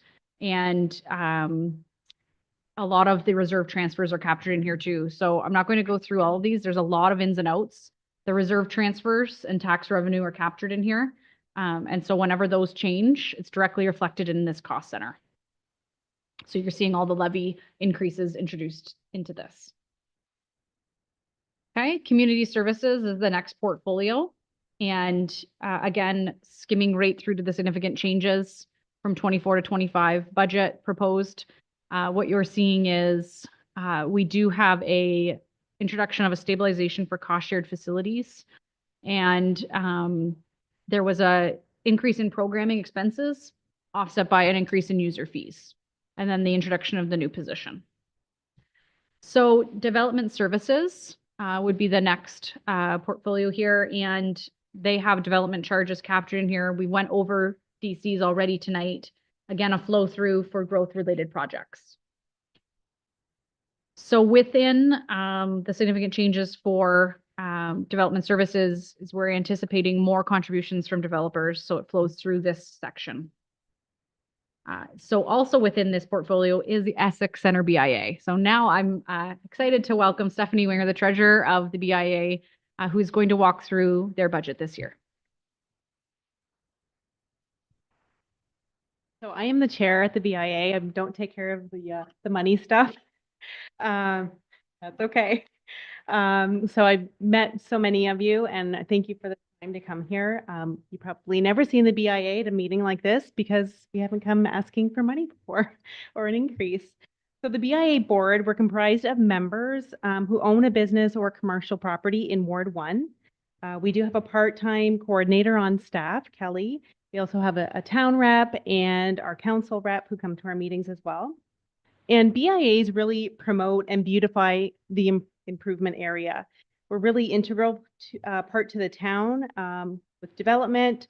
We aim to always consider the businesses, the residents, tourism, and the town overall. So we're kind of like this glue that secretly sticks everything together. As you can see, we provide seasonal decor in the pots along Talbot. We have 2 annual downtown dollar campaigns that are always selling out within hours. It really keeps people shopping locally and provides extra exposure for our participating businesses, which over the last several years has more than doubled, probably quadrupled in the number of participating businesses.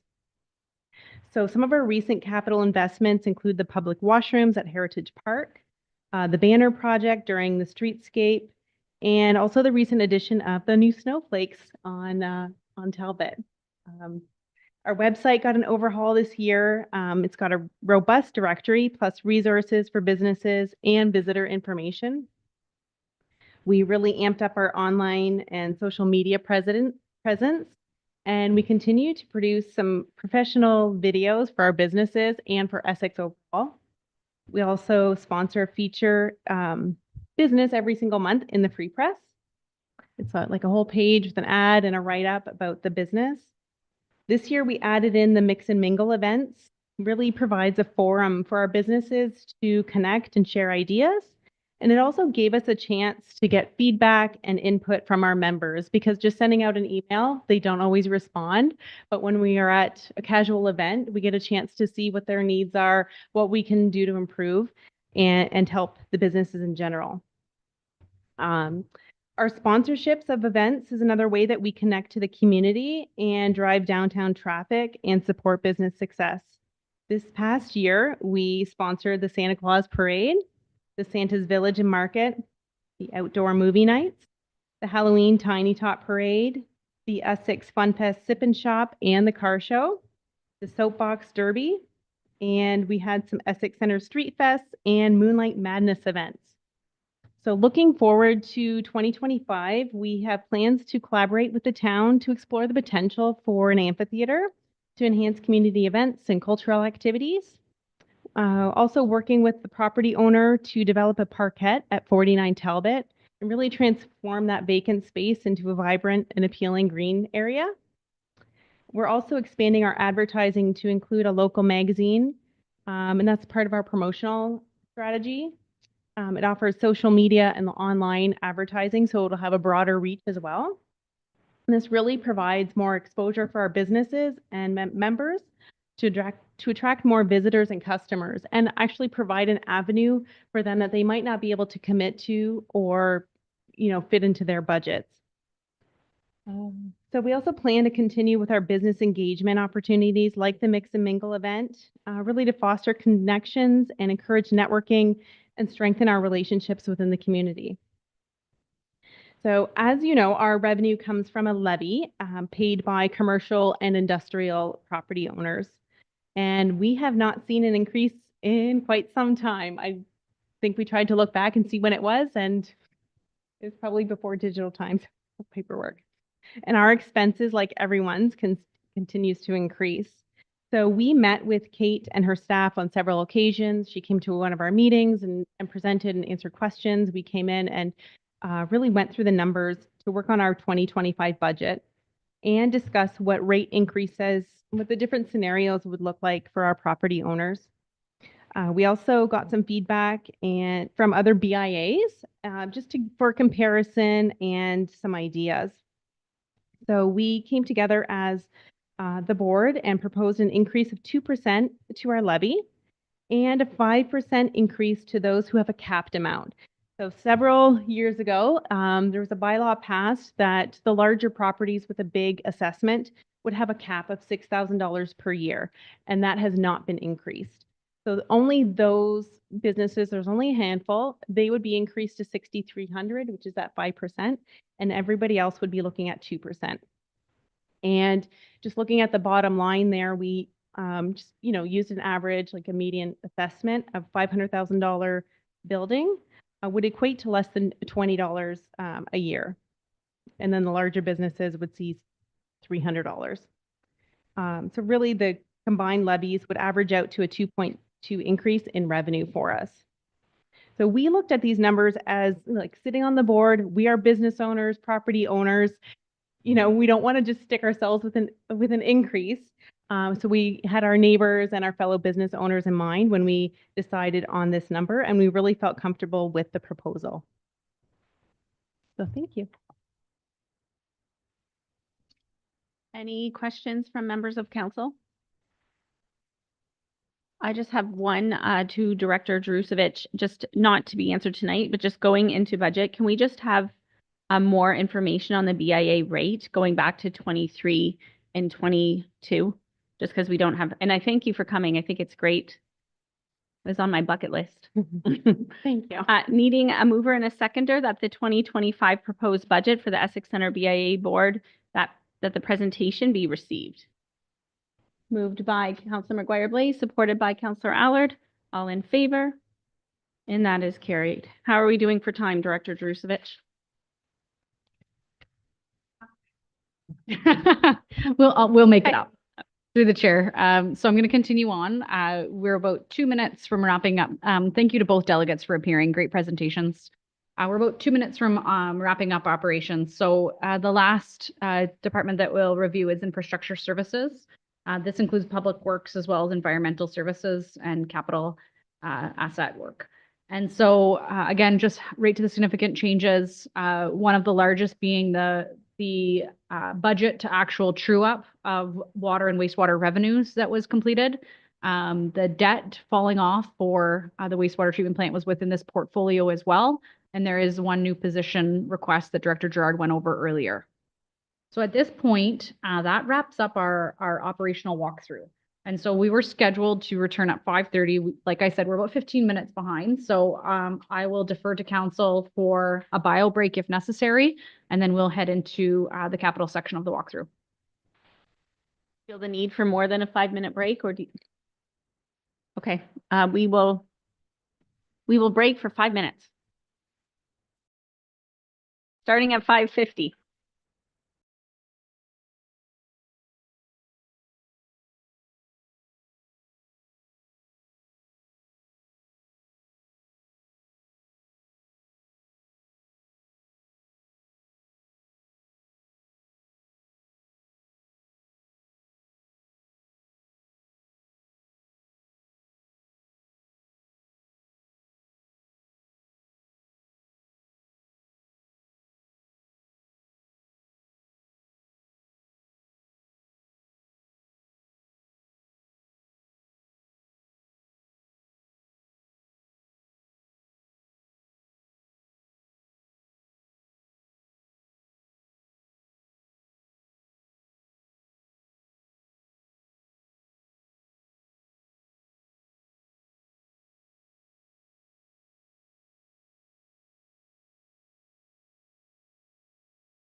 our break, and I will go to Director Jerusevich.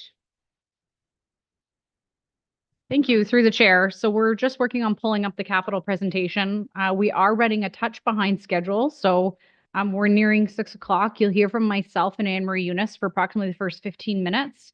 And then in and around the 6:10 mark, we will have department managers and representatives start to come up and present their capital projects. So you'll get a little bit of a break from finance, and you'll get to see some nice action pictures, and hopefully it's a little more entertaining in the first half of the meeting, but we'll see. So the capital budget summary, what you're seeing here, next slide, please, is a $14.4 million capital budget being proposed. So important to note, approximately 8 million of that is property tax focused. And then 6 million of that is user rate focused, user rate being the building department as they're funded through permit fees, and the water and wastewater departments, which are funded through those rates. So they're rate specific. They all have funding models, which would be the studies that are performed for them. So if you look at a capital breakdown of the funding, what you're seeing is the asset management reserve funds approximately 30% of the program, that's replacements. Other reserves being 32.5%. A lot of them, the development charge reserve, or where we could water, wastewater, sanitary sewer reserve, or other discretionary reserves if the funding aligned with what the capital project was. And so if we head on to the next slide, what we talk about here is the asset management reserve. And the asset management reserve was a very strategic reserve that was adopted when we completed our first asset management plan. And it accompanied the financial plan, and it was basically the starting or stepping stones to how we are going to fund the large deficit when it comes to asset replacement. So we know from this plan we're significantly underfunded, and Anne Marie will get into exactly what that looks like in a few more slides. We have other reserves that we mentioned, which include things such as development charges or parkland contributions. And we also have grant funding. So I mentioned this in the earlier part of the walkthrough. We have the Ontario Community Infrastructure Fund, which is dedicated to core asset renewal or new asset if it is going to be in the asset management plan. And we also have the federal gas tax program, now known as Canada Community Benefit Fund. And then other sources could be partners such as County of Essex or Town of Amherstburg, as we're neighboring municipalities. Taxation, the $212,000 is flowing into this budget. And there are some projects that are identified as long-term debt. Just another graphic showing that there's approximately $14.4 million that's dedicated towards capital initiatives. And then on page 56 of the document, we start to get into what asset management is and how it links into our capital budget. So I'm going to pass it over to Anne Marie to walk through these next few slides. Thank you, Director Jerusevich. So what is asset management? So asset management is the planning and the ongoing and long-term process that helps municipalities make the best possible investment decision on their infrastructure assets. So this plan helps us determine the value of the town's assets and how much dollars are required to be reinvested. So Ontario Regulation 588 was implemented by the province for asset management planning for municipal infrastructure. In 2022, the town's asset management plan for core assets was updated to meet the requirements of OREG 588. The town is currently working on updates to the non-core asset management plan and plans to have this completed next year. So next slide. So the asset management plan splits our assets into two categories, core and non-core assets. Core assets include roads, bridges and culverts, stormwater, water, and wastewater, while non-core assets, which you might hear us also say general capital, includes buildings, vehicles, machinery and equipment, and land improvements. The town has approximately $700 million of assets. So our current AM study does recommend the town's annual asset management expenditure and what the based on the assets replacement cost. So the table you're seeing right here compares the annual expenditure from our study for core assets to what we are proposing in our 2025 budget. So even though the town is contributing towards its core assets, you can see that we're still in a deficit position compared to our study. So this slide's going to show a lot of the non-core assets. So it's the difference between what was in the study versus what we're proposing in our 2025 budget. So in many of the categories, the town's investment is below the AMP's annual recommendation for both core and non-core assets. Most municipalities struggle with the annual infrastructure deficits, and it will take many years to achieve a fully funded program. So I'm going to pass it back to Director Drusevich, who's going to go over our financial plan. Through the chair. So on page 58 of the budget document, what you're seeing here is an analysis of the recommended funding, and this is just for core assets alone. What should we be putting away on an annual basis? The study dictates $13.4 million should be put away. And what are we actually putting into the plan? So you can see that the town has made significant strides in our asset management replacement program. And we've introduced in 23 and 24 new levies to try and close this funding gap. 25, there is a portion contributed as well to roads. Again, this is for core assets only. And then we have monies dedicated each year from the landfill tipping fees that we receive that go directly into this reserve as well. So we still have a funding gap. And just to kind of elaborate on Anne Marie's point, to be fully funded may never happen, right? It may not ever happen. And all that we can try to do is close the funding gap and make sure we're ready when the large asset replacement renewals do occur, and make sure that we have monies in reserve or the debt capacity to do those projects. So we've also done a little timetable of what the initiatives have been in the last 6-year period that have been introduced to help close this funding gap. So you're seeing there has been increases in the urban levy in 2023. The roads levy was introduced as well. We've continued that trend. We're recommending to continue it in 2025 based on the asset management plan as well as resident feedback. So this is my slide, right? So this is another illustration where what we're showing is that as administration, we have lots of projects, and as council too, we have lots of projects we'd like to see accomplished that we just wouldn't have the funding for right now. If we tried to do all of these projects, we would be in a complete deficit when it comes to our asset management bank account. So cuts had to be made. So you're seeing that these are the list of projects where we've attempted to make cuts or movements to try and bring you a fully balanced and fiscally responsible capital budget. And this goes on to the next slide to show that from draft 3, there was another $3 million cut to try and land us in an appropriate spend amount of the $14.4 million that's being recommended. So the next slide is page 59 and 60 of your budget documents, and very important slides because, again, it relates to the financial plan that's part of the asset management plan. And what this is showing you is that you can see the 24 opening balance. We have approximately 13 million in our asset management reserve. By the end of 24, we would have 7.6 million. And then it also shows you the transactions that are budgeted to occur for 25 with an ending requirement of 8.3 million.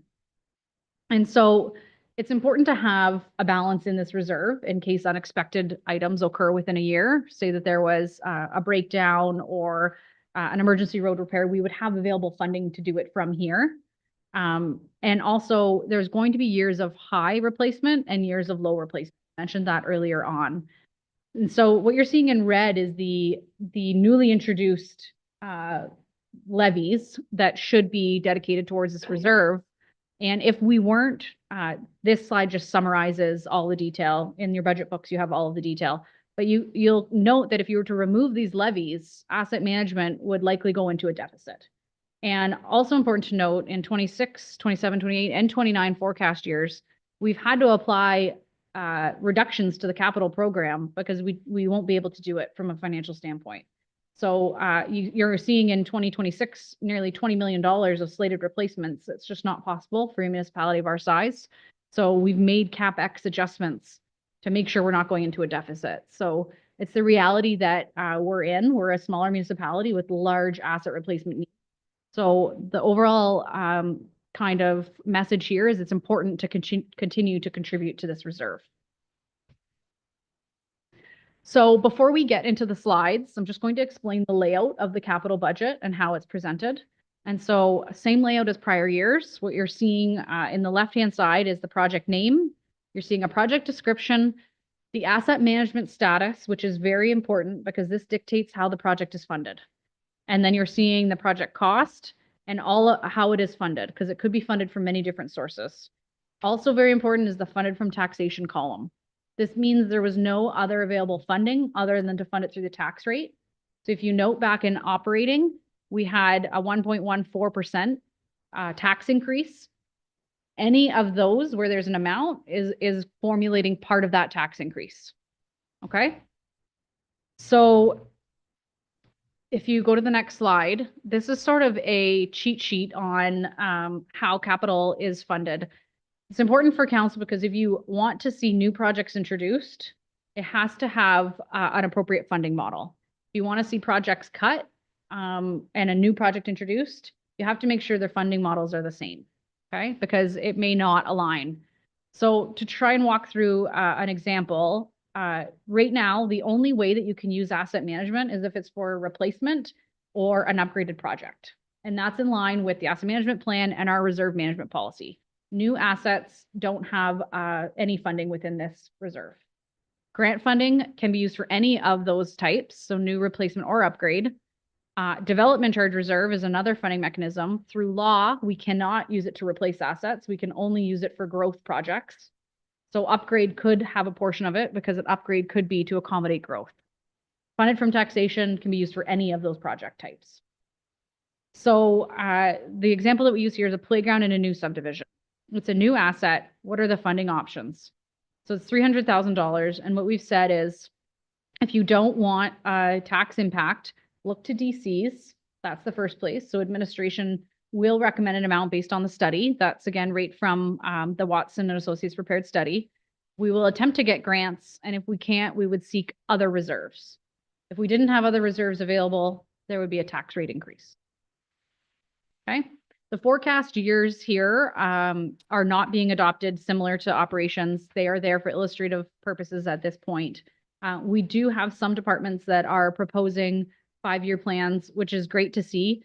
Until we have that organization wide, we wouldn't be able to adopt this as an organization until every single department came forward with a 5-year plan. So the next slide would be the tie that we mentioned in operating. So this is a new page, page 55, which talks about how we've linked capital projects to the strat plan. So one example was the promoting tourism as an economic driver, and we've referenced projects phasing in the sports field. Okay, so at this point, we will now go through capital projects section by section. So the first project, there is no presenter here. It is the annual capital contingency for council. So this project in the past typically hasn't been used fully, but it is for initiatives that come up in the year sporadically. An example might be some costs relating to land acquisition that weren't anticipated, or town welcome signs, different initiatives. So this is funded from taxation in the amount of $25,000. And then we'll pass it over to Office of the CAO, which I believe will be Director Malandruclo to present the next 2 slides. Go to the next slide. Director Drusich, through the chair, the first proposed project is the privacy impact assessment. It is a budget of $60,000 that's going to be funded through possible grant funding. The whole point of the project is to bring in a consultant to allow us to check our privacy compliance to better align us with our legal requirements under MFIPA. Next slide, please. Along with this, in coordination with the expansion of Town Hall, we're proposing that we digitize our records. That also allows us to comply better with our legal requirements under MFIPA. And we propose that this be funded. It's $120,000 to be funded through 50% of the Town Hall expansion funding, 25% building, and 25% development services reserves.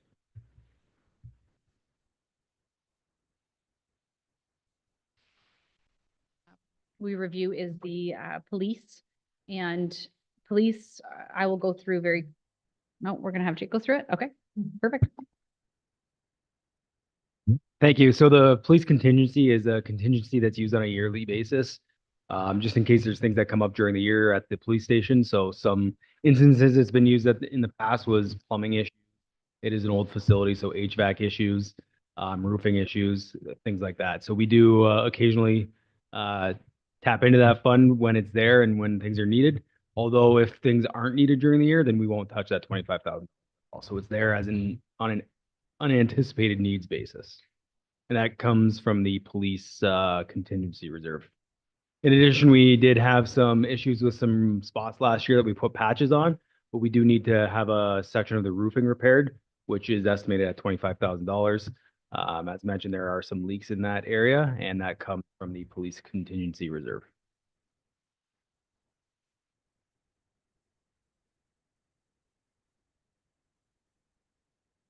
Next slide, please. The Legal and Legislative Services Department is responsible for our cemeteries. Under the cemetery legislation applying to cemeteries, we need to keep our cemeteries in good repair.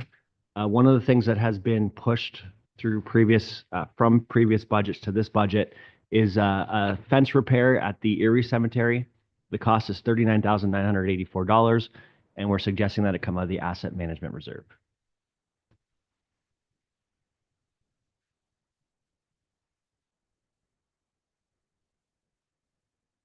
We're going to jump into corporate services. So the project we're proposing is our fees and charges review. So we do this every about 4 to 5 years. We'll do a review on all the fees and charges, the specific user fees and charges we do outside of the studies. We get a consultant to work with us to do a time study and make sure the appropriate fees are being charged and are being recovered for them. So our funding source, because we do have multiple areas we cover. So majority of it will be coming from budget stabilization and some from our building reserve.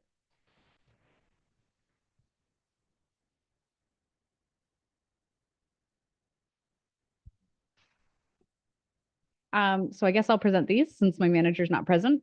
Is he behind the door? He's locked out. Okay, here he is.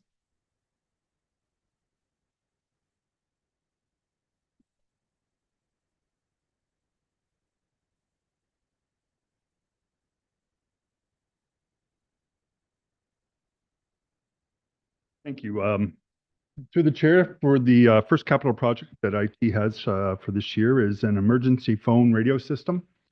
The reason for this project is in the event of an extreme outage that affects cellular and internet, we rely on a communication backup system. So this system is critical for staff and council to communicate if there's an extreme outage. So the funding source is the General Contingency Reserve. Next slide, please.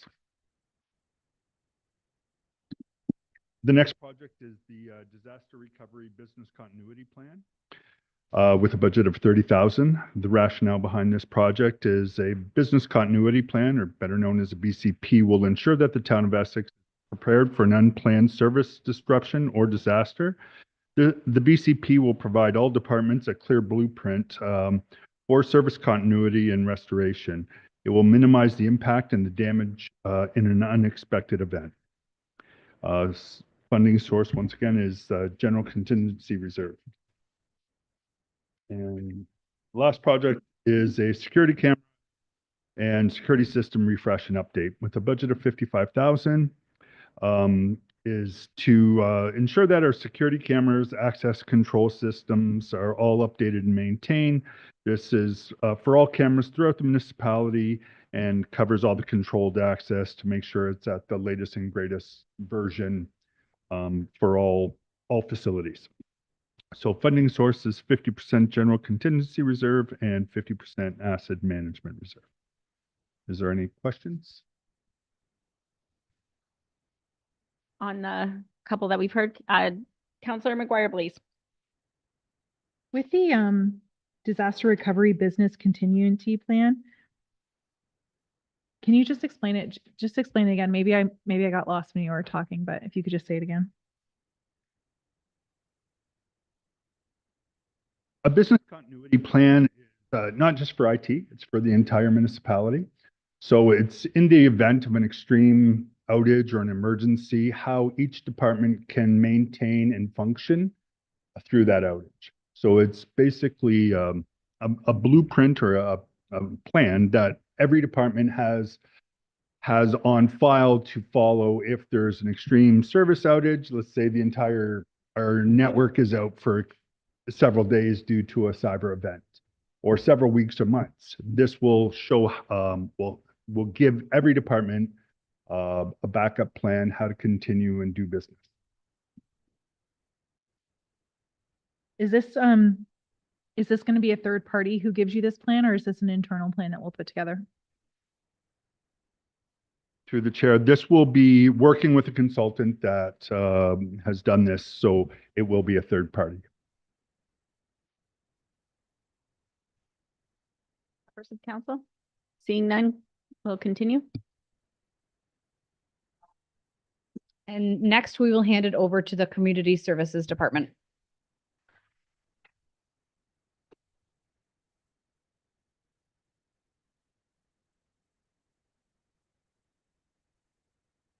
Good evening. So basically for community service through fire, our first capital project this year is going to be a hydraulic Hearst ram. We want to keep consistent tools at all three stations. Right now, we don't have a ram at Station 3. We have one at Station 1 and 2. Station 3 is our busiest station. This tool assists with extrication, especially hybrid and new electric vehicles with a lot more electrical components within the vehicles. So basically for firefighter safety, we're finding it's a lot easier to push with this ram rather than cut and spread. So this will be a pretty extensive piece of equipment that will help with extricating occupants from vehicles and doing it safer. And this will come from our fire general reserve. Next slide, please. So this is our personal protective equipment. This is our PPE, obviously turnout gear that our firefighters wear, gloves, helmets, coats, boots, etc. Basically, PPE's got to be replaced at the 10-year cycle. We replace it at the 8-year cycle. This allows us to have up-to-date and current gear for our firefighters to wear when their gear gets contaminated or dirty. As part of our cancer prevention too, when firefighters' gear is dirty, we want it in for cleaning, inspection, and testing. So basically, this allows us to have that extra sets of gear that they can wear without decreasing our service. Gear that's over 10 years old, it can be worn, but it can't be worn in fire situations. This doesn't decrease our service by replacing it at the 8-year mark. And this will come from our asset management reserve.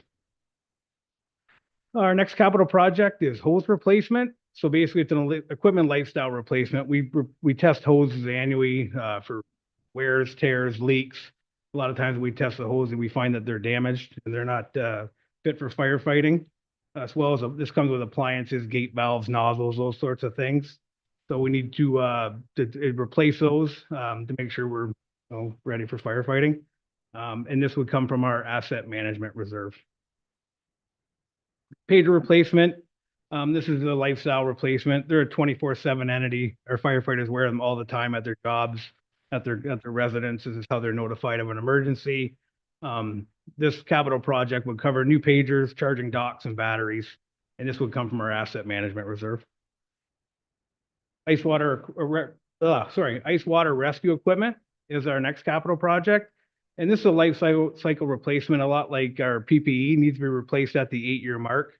So we have some PPE for water rescue that we've started this project 8 years ago. Now it's time to start replacing some of that equipment. We have some water rescue equipment that's damaged, so we got to start replacing that. And like I said, 8-year cycles as per NFPA, so it's fit for duty. That comes from our asset management reserve. Firefighter recruitment. So we have 2 vacancies next year. Our assistant deputy chief moved up from Station 2, so we have a vacancy there.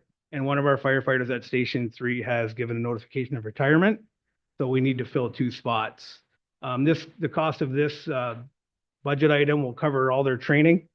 So through Southwest Fire Academy, it'll meet all the Southwest standards and as well as all their exams. So they need to write their firefighter provincial exams, level 1 and 2, and their hazmat exams. This will also cover all their PPE and uniforms. And this will come from the fire training reserve. Any questions?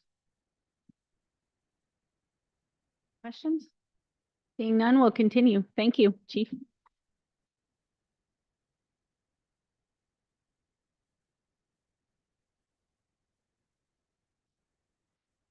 Hello.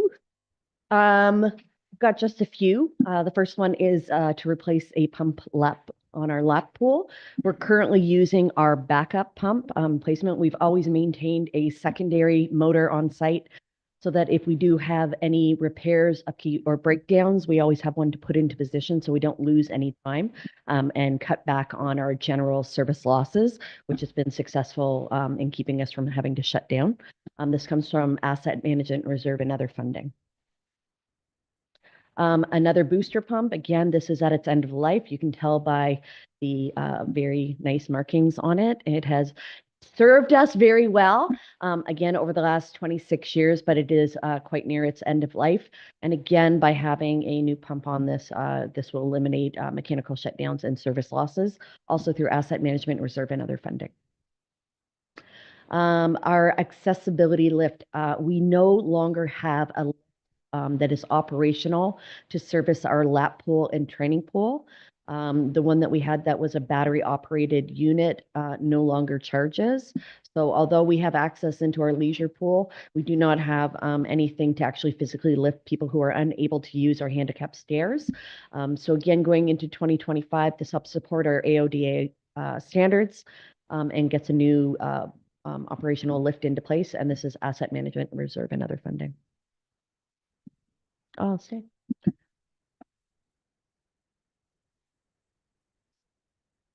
Wondering if you could answer that. A lot of these replacement parts, are those normally footed by the town only, or is it by town Board of Education split? How's that work? Through your worship, that yes, that does fall under the use agreement, that any capital or operational costs are shared 50% by the school board and the town.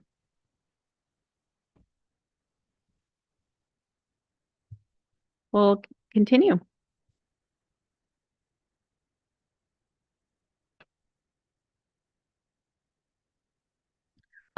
This is for a new art installation through the Arts, Culture, and Tourism Committee. We've been successful over the last multiple years of either doing a new installation or restorations of existing murals that are essentially recreating in a brand new project. The committee will meet in February to determine which route they'd like to pursue. But again, our murals and art installations and works reflect our unique identity in our communities. They tell stories about who we are and where we're from and our history and traditions. And it really does help to promote or further that understanding of culture within our community at large. And this comes from Mural Reserves.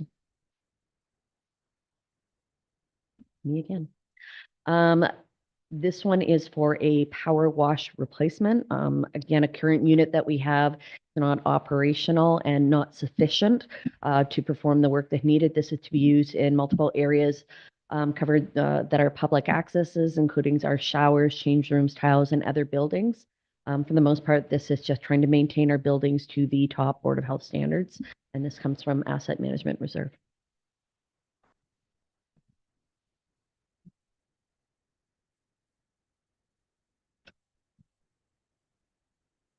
Through the chair, presenting the proposed capital projects for the Parks Department.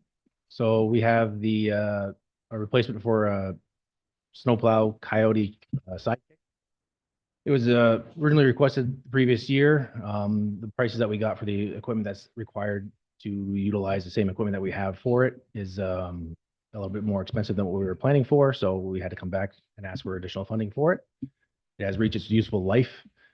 And it's being funded through the AMP Reserve.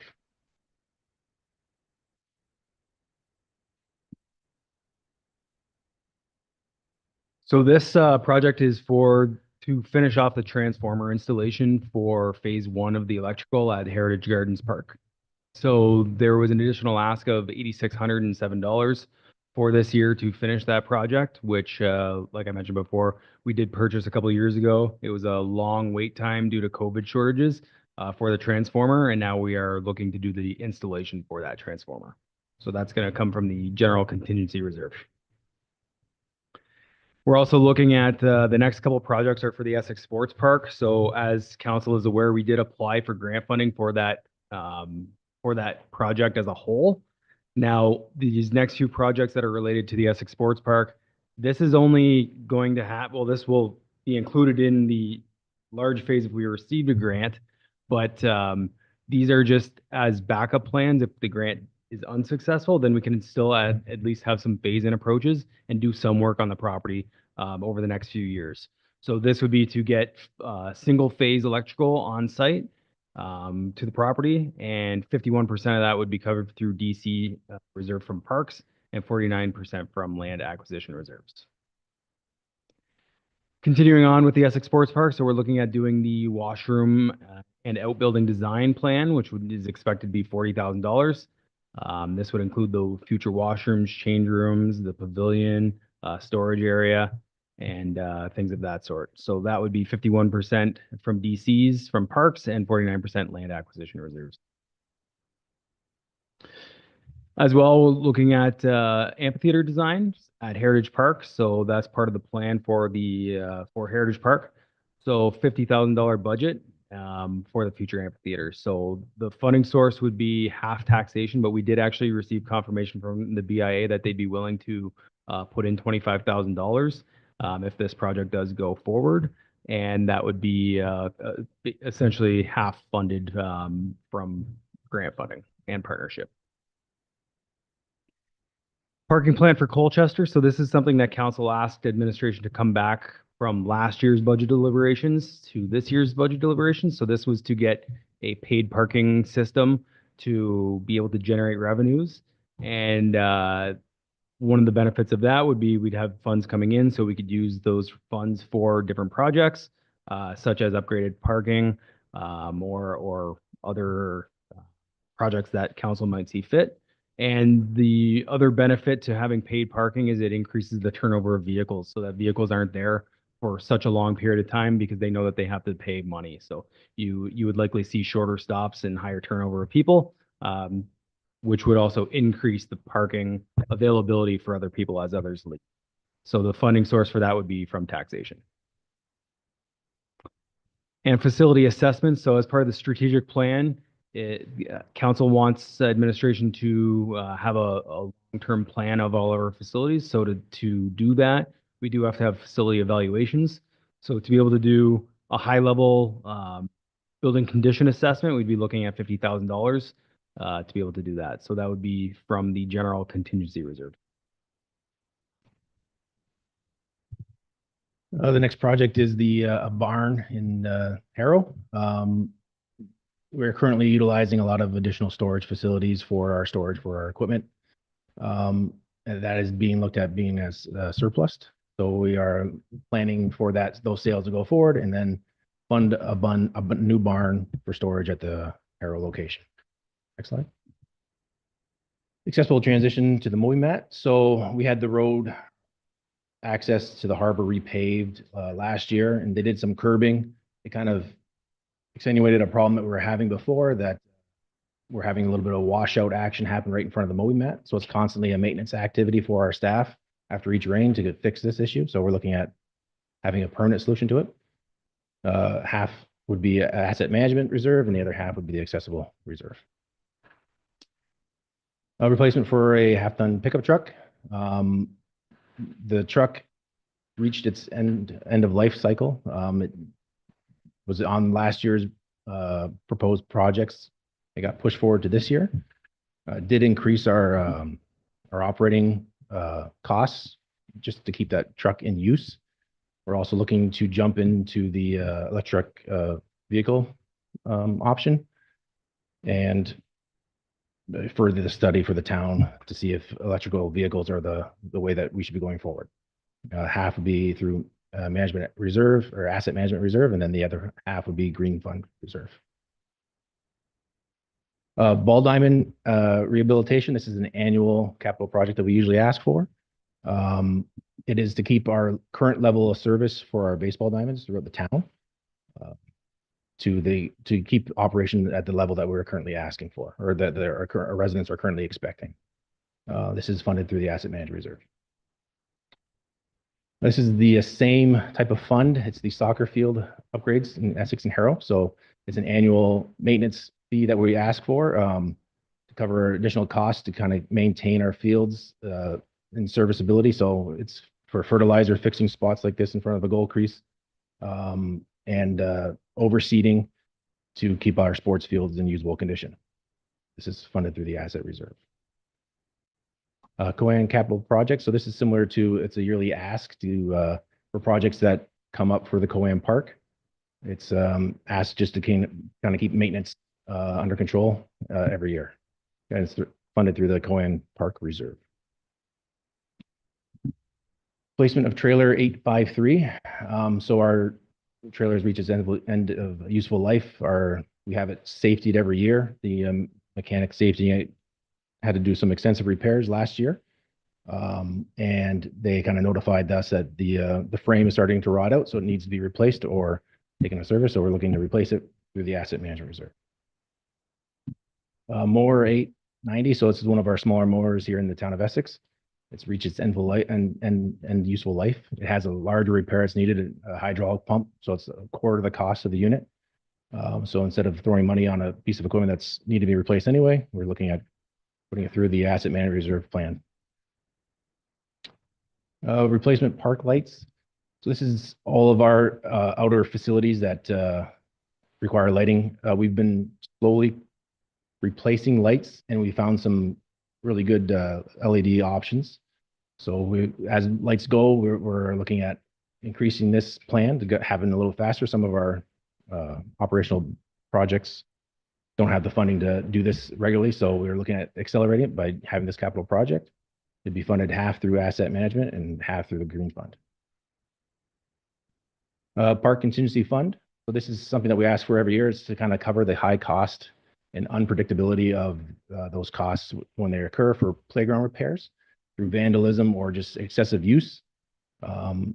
The overall cost for those repairs for playground equipment especially is usually really high. So this is to help offset that so our operating budget can be within range. So this is funded through the asset management reserve. And this is a fund that's only used when needed. And it would roll over if not. And that's it for parks. Any questions on parks? Counselor Allard?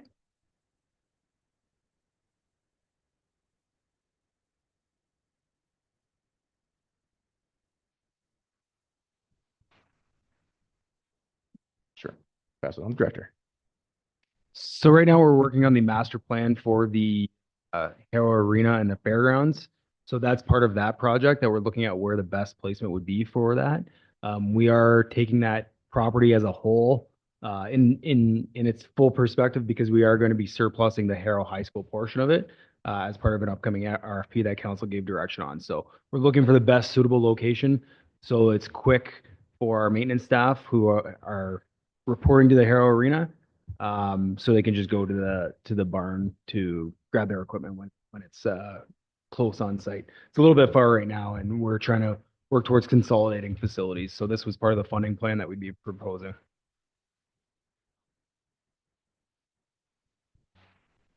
Counselor Hammond, Counselor Garen.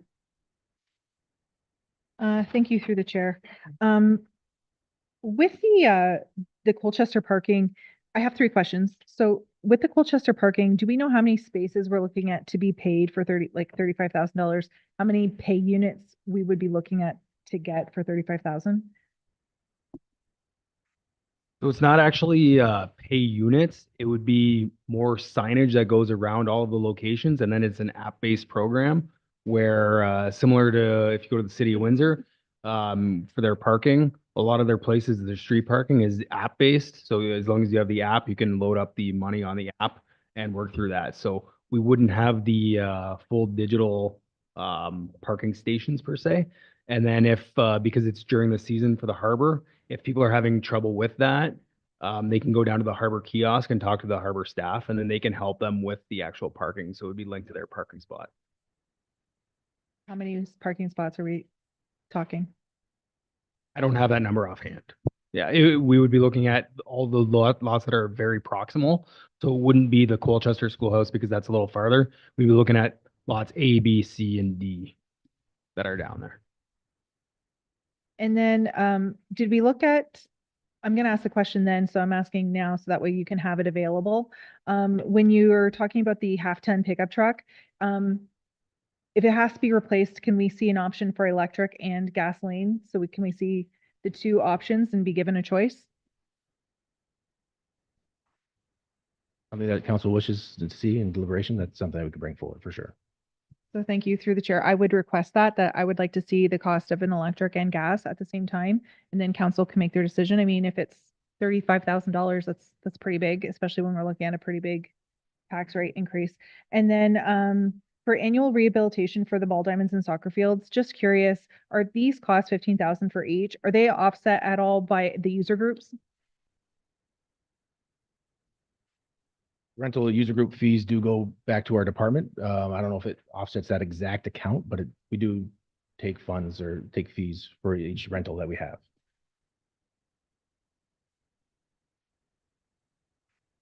Funding model for this would be based on the AMP funding for the capital portion, but we do receive annual funding that goes into our operating budgets to offset other costs. But this is from AMP for more of the larger capital type stuff, not the general op.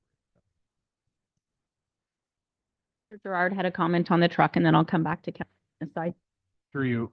So the truck, just to remind council from the EV report that we brought at our last regular council meeting. So this is part of the pilot project that we're looking to complete as part of our strategic initiative to evaluate whether how much of the town's fleet should be electrified. So this is all going to kind of go into that plan to look at that. So we piloted the sedan that is in infrastructure services. We were looking for a pickup truck unit that we could look to electrify to see if it would work operationally within the town's operations, to see which vehicles could be electrified from a larger vehicle perspective. If we were to go down to a like fossil fuel vehicle, like a gas powered vehicle, I believe our previous number was $70,000 or $75,000. So we're talking about $10,000 to $15,000 difference. To see the difference. Thanks. Councillor Garen? Chair, the barn in Harrow, I see is funded by the proceeds of another barn. Which barn is this? This is through the sales of the former youth center and fire hall there in the alley. It's the lands that the town is looking at surplus. So we're swapping out a barn for a barn, basically. That'd be correct. Yes, I think so. Yeah. The only thing is this one is on location rather than in the middle of town. Yeah, I believe it'd be capitalizing on additional revenues. It'd be another property that the town would be collecting property tax from too, instead of us having additional properties throughout the town. And it kind of centralizes our location. Thanks, Mr. Chair. Yeah, I just want to circle back on the Heritage Park Amphitheater. So $50,000 is in the funded from taxation line, but you'd mentioned that the BIA was thinking about giving us 25K. So that would now become 25K if that came true.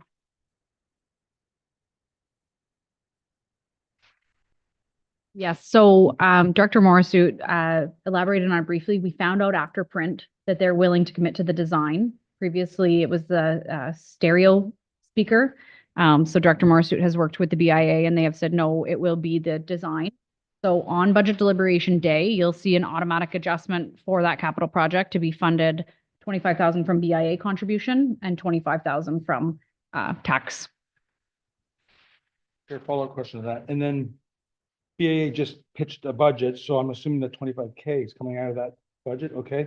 And just to Jake, do you know where we are with the naming rights, corporate sponsorship plan for sports fields, facilities, amphitheater, all that kind of stuff? That's revenues that we're hoping to realize. Yeah, based on the org review, it is an area that's being switched to our economic development manager or manager of economic development. So that's going to be part of his portfolio coming up. So we're working through that transition. So it should be in the very near future that starts to occur. Thank you, Chair. I was just wondering about the development charges. Do we have to use those for items, or can we use development charges for personnel too? If an area is growing because of growth? No, the Development Charges Act restricts it to be funding operations. So it can only fund capital growth needs. So it cannot fund personnel needs.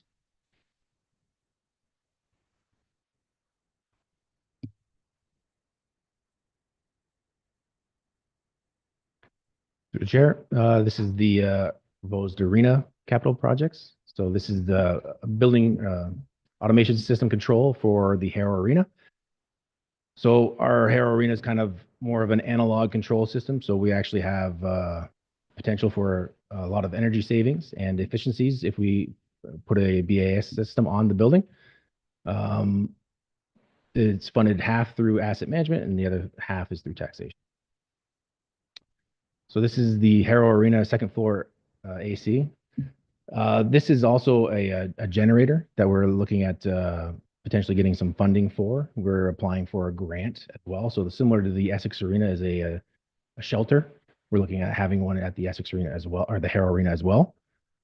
So this would power that area and allow us to operate in disasters for a shelter. So this is funded half through the general contingency reserve and half through a grant fund. So this is a Harrow Arena fire panel. Through our annual services, it's been noted from our contract provider that there's no more room on that panel to add additional sensors. And the only way to basically to adjust that issue, if we add anything onto the building and certain things that we would have to add on if the, especially if the generator project went through, that we'd have to add basically a new control panel as well. So that would be funded through the asset management reserve. Furnace replacement for the Harrow Arena. So this is one of the lobby furnaces for the Harrow Arena. It's been noted through our preventive maintenance cycle that this one is needing to be replaced before we start having major effects to it. So this would be funded through the asset management. Replacement lighting for the Essex Center Sports Complex, so the Libro and Shaheen Rink. Through our operating funds, we've been looking into options for LED that would still supply the same exact lighting levels that are required for our facility. So we have tried a few spots and found something that we would want to go forward with. It uses basically, you can kind of see in the picture there, it uses about a fraction of the hydro and it's about quarter the size, but it still produces the same amount of lighting. This would be funded through Asset Management Reserve and the Green Fund. This next project is the Harrow Arena dehumidifier and access. So this dehumidifier is the back of the Harrow Arena, roughly 15 feet up in the air there. The platform that it was put on was code compliant at the time, but it is a little bit undersized for actual maintenance and access safely. So we're looking at replacing that with the unit through life cycling. That would be Asset Management Reserve funded. Replacement of puckboard in the Harrow Arena. So the small puckboard is the yellow plastic on the bottom of the boards. It wears out a lot faster than any of the other plastic in the rink. It's through wear and tear through skates and sticks and equipment in the ice. So it is due for replacement. It's starting to become a little bit of an issue. So we're looking at funding that through the Asset Management Reserve. This is an additional project that we're looking at, similar to other areas where we have a contingency fund available to us. This picture is kind of showing a lightning strike in one of our parks that we had this summer. There was considerable cost to the repairs, and it could have been extremely much more worse, but that contingency fund that we had in the parks was available to help fund this. It's to basically fund unforeseen costs for unforeseen maintenance events that we can't really predict in our operating budgets. This would be utilized through any facility that we maintain throughout the town. So there's quite a few, and there's quite a few different operating budgets that could help out, because some of our smaller facilities, like the Life Building, the former Kinsman Fieldhouse, has a very small operating budget, and it couldn't really take a blunt cost like this. So we were looking to utilize it only when needed, but it would help us operate without coming to council for additional funds every time something did happen. And that would be funded fully through the Asset Management Reserve. And we'll jump into the harbor. So one of the things that we're looking at replacing is the septic tank lift station at the harbor. So it basically, all of the sewer from the pump out for the boats, the entire community center, the canteen, the public bathrooms, the boaters lounge area, all the sewer goes to this holding tank and then gets lifted up and pumped out to the road up the hill. through maintenance that we've had with contractors, basically it was code compliant at the time. It's becoming very hazardous to maintain. They basically have to go into the sewers to actually change the pumps. So the normal lift station actually has like a rail system that lifts the pumps out. So we're looking at installing one of those before contractors basically refuse to service it. That'd be funded through the asset management reserve. Colchester Harbor break wall repairs. So there's certain areas of the break wall that have had repairs done. If you go to the harbor, you can kind of tell by the heights of the stones where they're piled up, which ones have been maintained. So these certain areas of the break wall that we had a contractor come out and give us some pricing on, shows where the repairs are needed the most.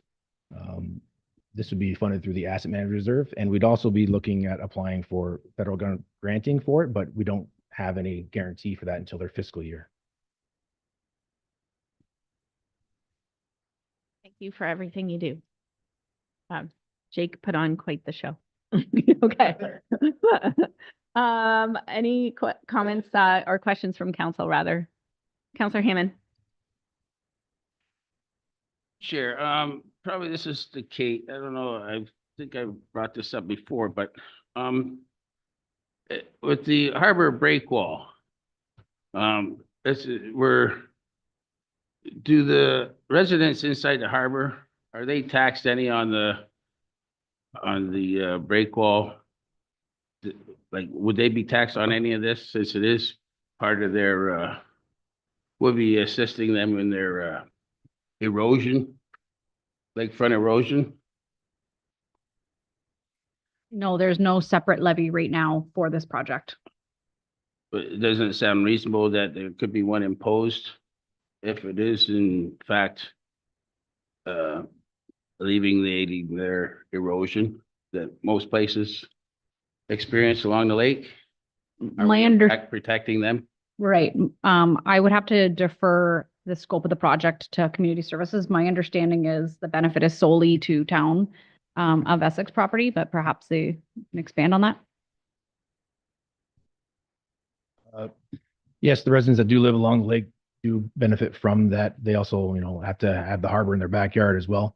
So I don't know if there's that would be an offset, but the break wall is more for the harbor maintenance, not so much the residents maintenance. That's not what I'm asking for it for, but.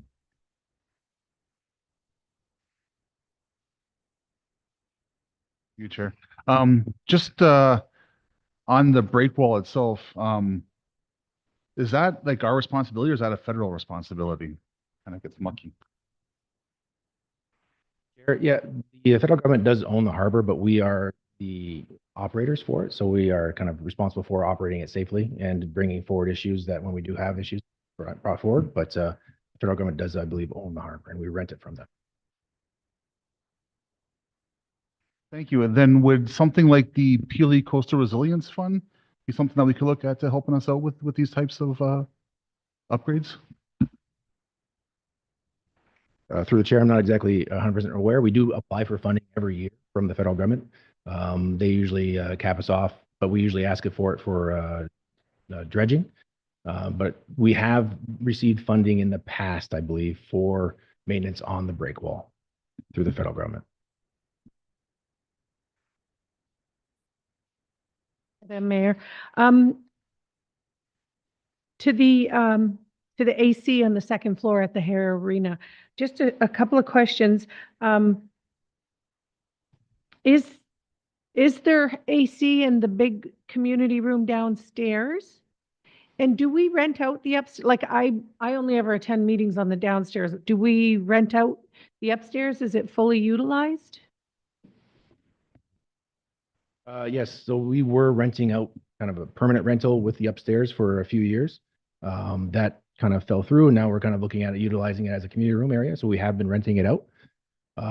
As far as the AC, we're looking at trying to apply for this grant for the generator to power the AC in the downstairs community room. It's 3-phase fed.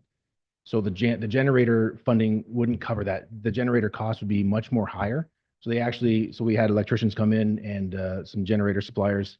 They said the cheapest way for us to supply that would be the upstairs because it's single phase fed. So our generator would have to be a lot less smaller. Similar to what we did with the Essex Arena, like we did at certain areas where we didn't have to buy that really large generator. So that saved us on cost for that. So this is the most effective way to utilize the funds for that purpose.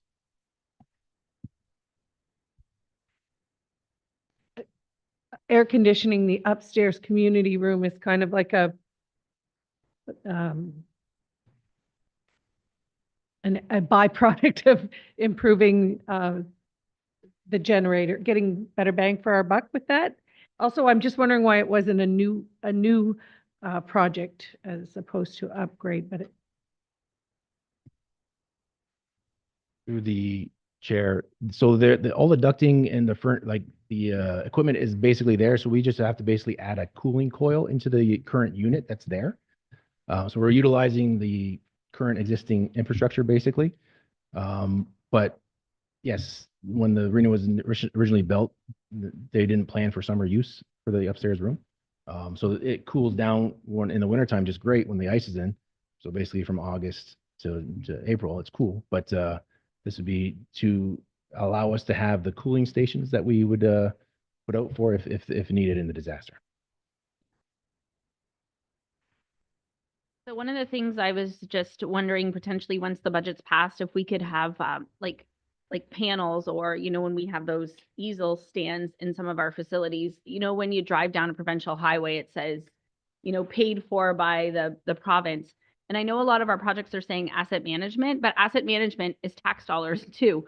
So that's where it's kind of confusing, where it says asset management. And we're like, oh, it doesn't cost anything, but it does. So I think we need to highlight in our separate facilities the work that we're doing in the facility. So somebody walks into the Hare Arena, they see, you know, 2 slides on an easel for a couple months, and they're like, oh, you know, this year they did this. So they walk into the Twin Pad saying, you know, we're working on this, because a lot of residents out there think that we're not putting, they don't see the money, so they're not thinking that these facilities take money. So that's just my thoughts now. Anything else? Move on.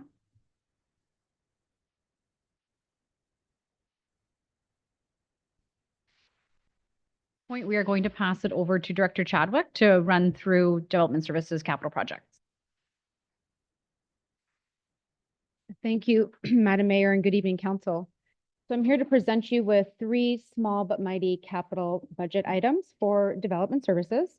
You will notice that the proposed capital projects in our department will not be funded through taxation, but instead will be funded through reserves or grant funding. We will start off with planning services, where I'll walk you through the first and only capital project, which is the phase 2 of the official plan, or the new official plan. So as per council direction at a meeting back in October, additional tasks have been scoped to complete the new OP project, including a local comprehensive review, additional consultation efforts, and further policy writing and review of not only the Colchester secondary plan, but also the municipal-wide official plan.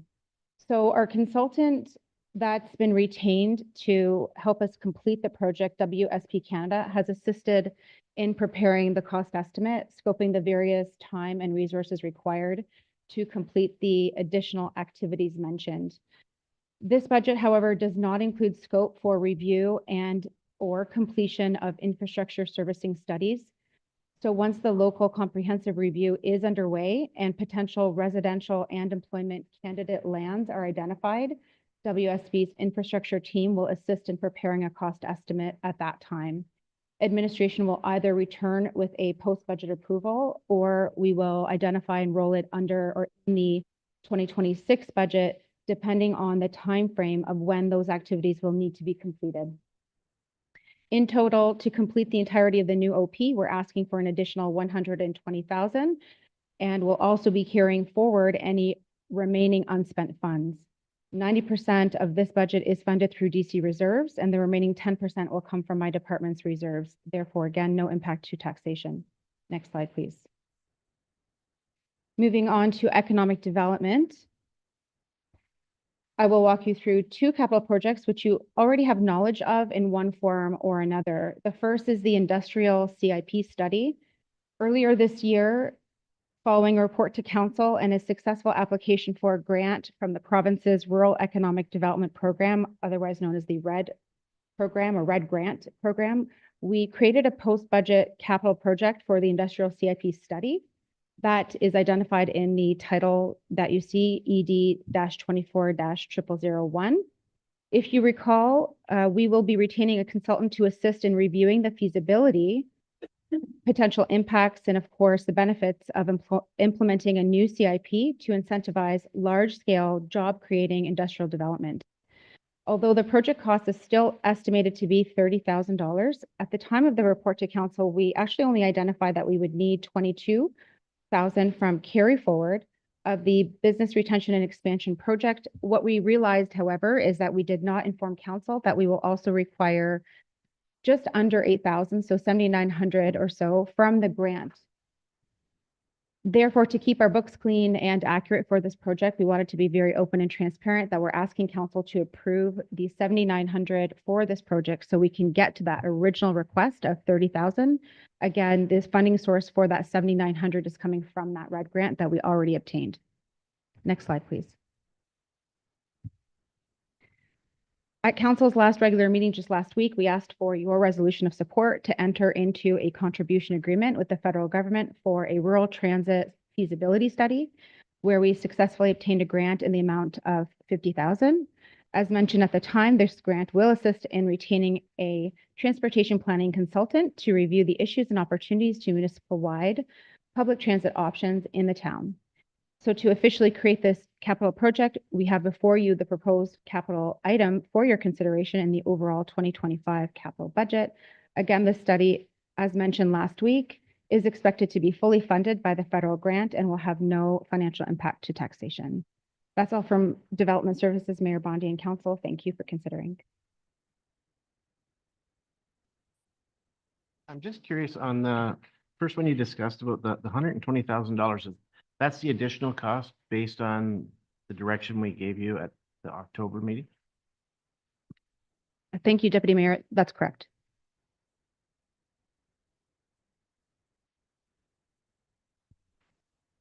Questions? Councillor McGuire, please. Thank you through the chair. If we say no to the new official plan, like those changes that we asked to make, is that still a possibility to take that back now that we see the cost of doing all the extra reporting? To Councillor McGuire Blaze. So in essence, the direction at the time back in October was to present council with the proposed budget for all of those activities. The budget to complete the activities through a consultant would cost that much. To complete the activities in-house, I did not identify the time frame nor the resources to complete that in-house. That the number of activities in terms of number of hours I have before me, and I could potentially come forward with an estimate of how long that could take staff to do that internally. I will be very open with council and identify that to do the daily activities, there may be delays with other work that we do on a daily basis. I can't guarantee that the level of service in planning services will not be impacted. Otherwise, it would turn into delaying the official plan for a number of years.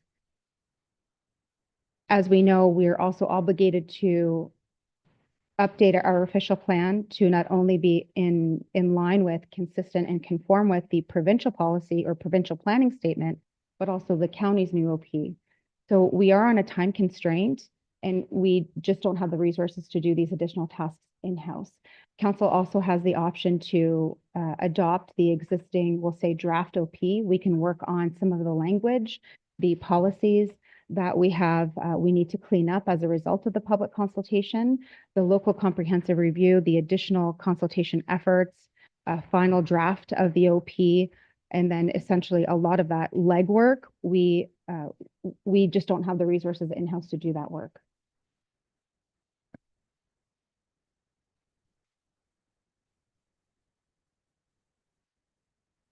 Now pass it off to our Infrastructure Services Department.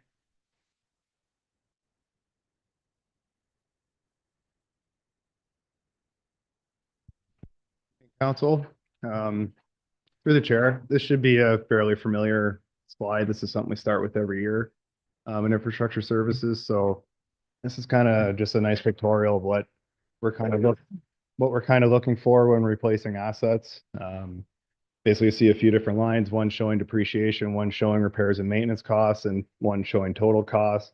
And kind of in the middle is basically that optimum time to replace our assets. So it's just kind of a short and sweet thing that we're thinking about when replacing these assets and thinking about costs and maintenance.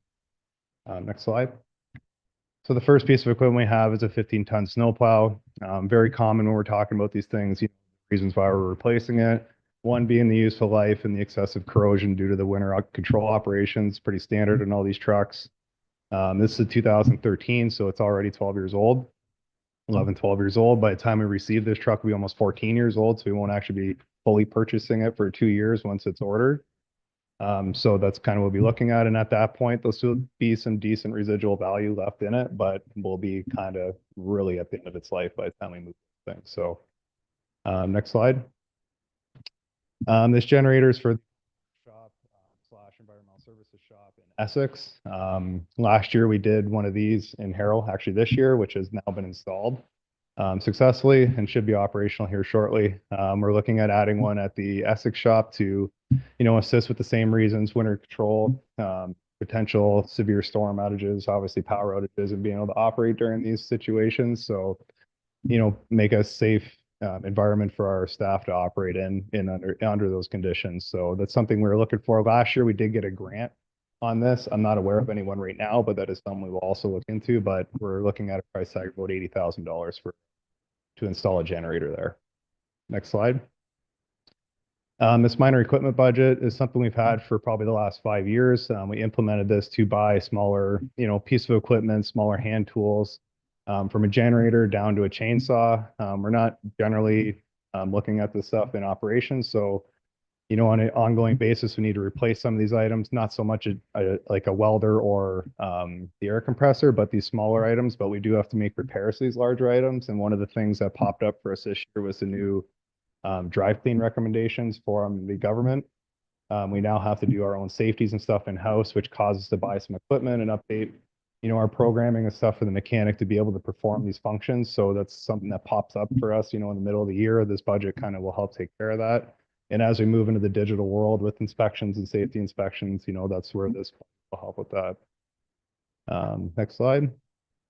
So this RTK GPS unit started as a drainage piece of equipment, but now is being utilized across infrastructure for our roads and doing surveys, doing topos, quantities, doing layout, picking up different, aspects of capital projects with our roadworks and whatnot. So like anything, this is a big expensive computer. We replace our computers that we're using today every couple of years. This isn't so much. We've had this almost 9 years now, but same type of issues, right? You have software issues, battery issues, needs to be updated.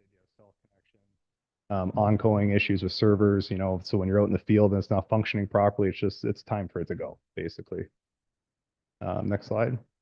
Annual door replacement. This might be the last year we see this, but I think we've been doing this for about 5 years. So basically what we do is we take this budget and replace the doors at our Harrow shop and Essex facility also.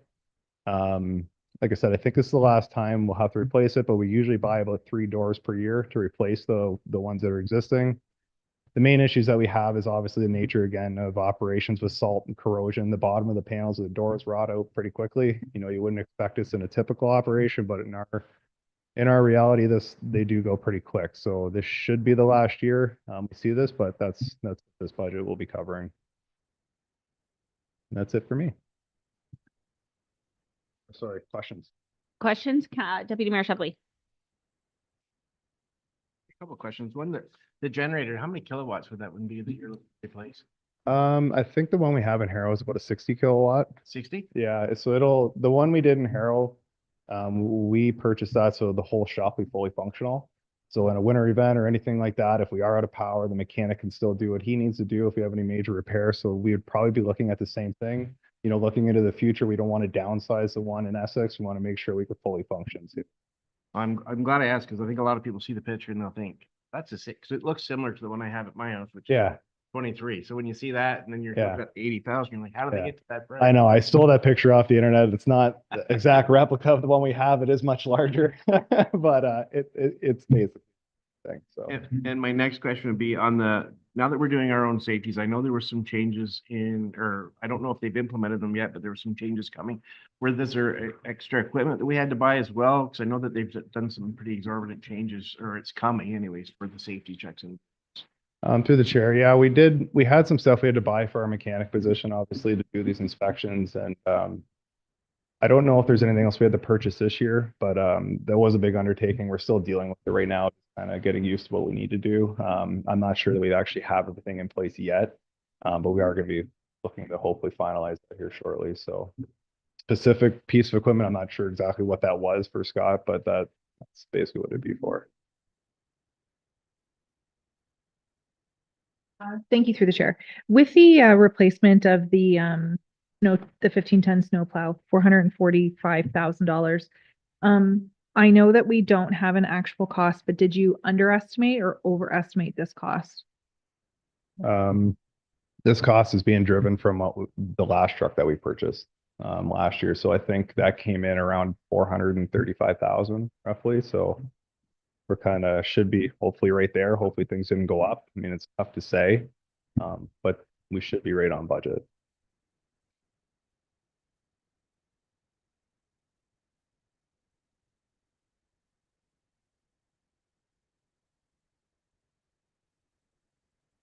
Good evening, council. You've seen these slides before as well. So this is our traffic volumes.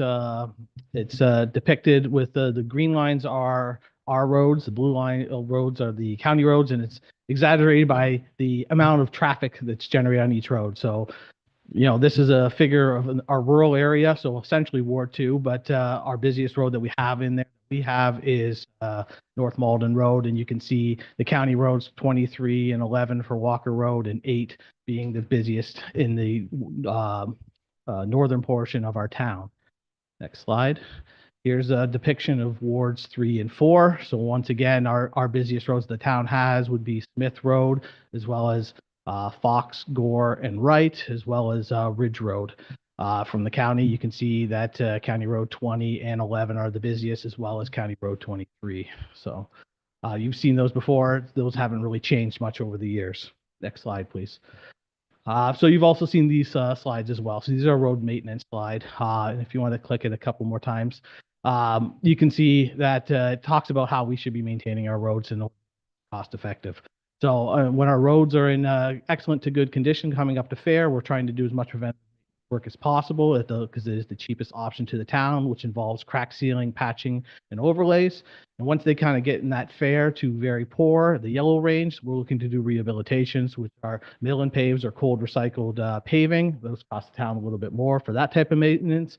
And when we get to where the roads are between very poor and failed, we're looking to do full reconstruction projects, which are obviously the most expensive for the town.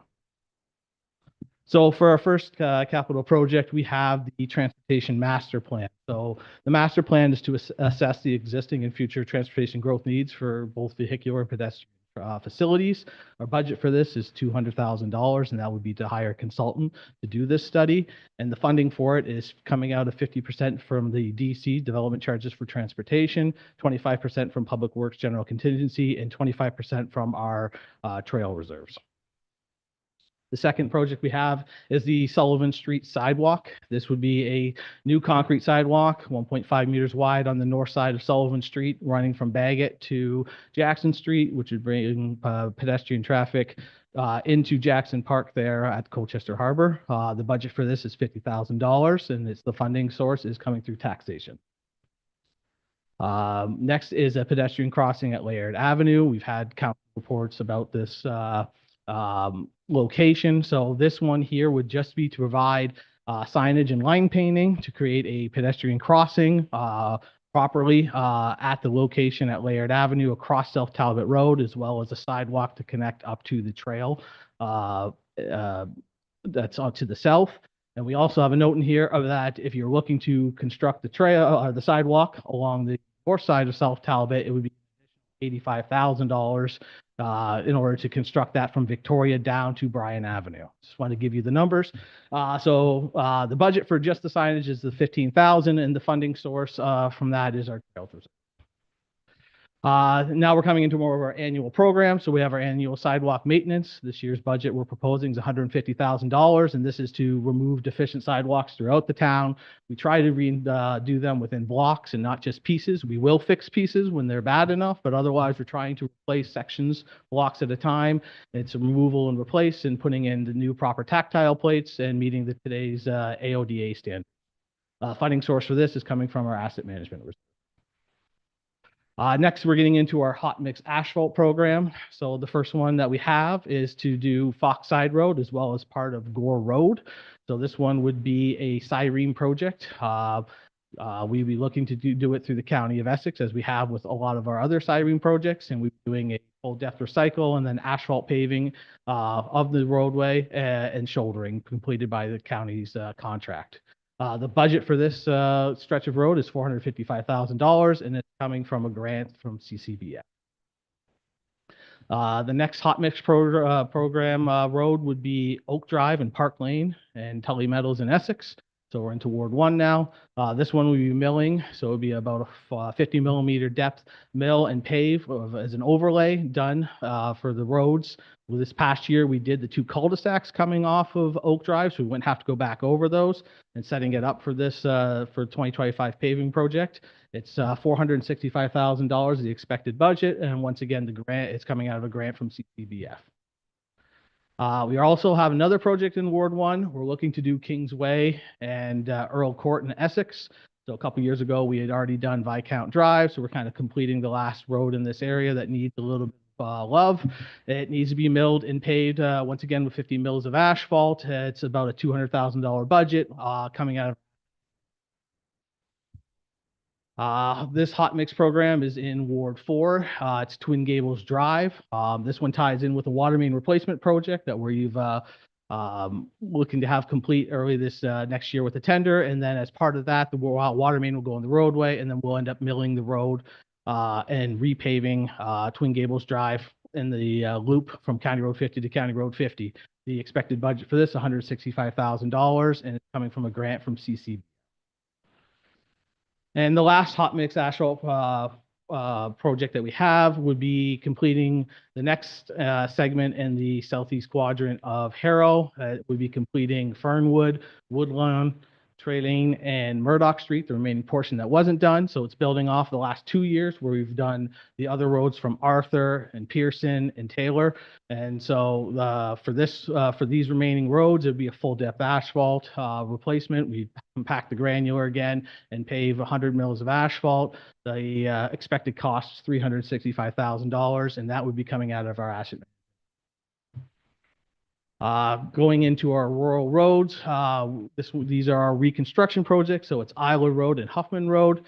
So for Isla Road, we'd be looking to do a cold recycled asphalt and 3 layers of surface treatment. We do 2 in the first year, and we do 1 in 2027 because we would look to extend the next segment of Isla Road from Huffman down to 50 in 2026, and then come back and do a third lift when that project.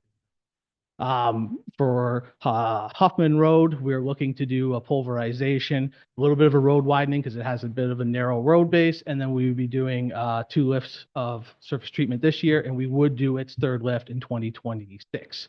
There'd be shouldering on each road, and the budget for Isla is expected to be $650,000 and $750,000 for Huffman Road. Its funding source would be the OCIF, former gas tax, as a grant. Then we have our road resurfacing program. So these are our single lift of tar and treatment roads that we do to try and extend the useful life. The proposed roads in this year are to do Pinkerton Side Road, which would be from North Malden up to County Road, Concession 14. We'd be doing South Malden Road from County Road 11 to County Road 15.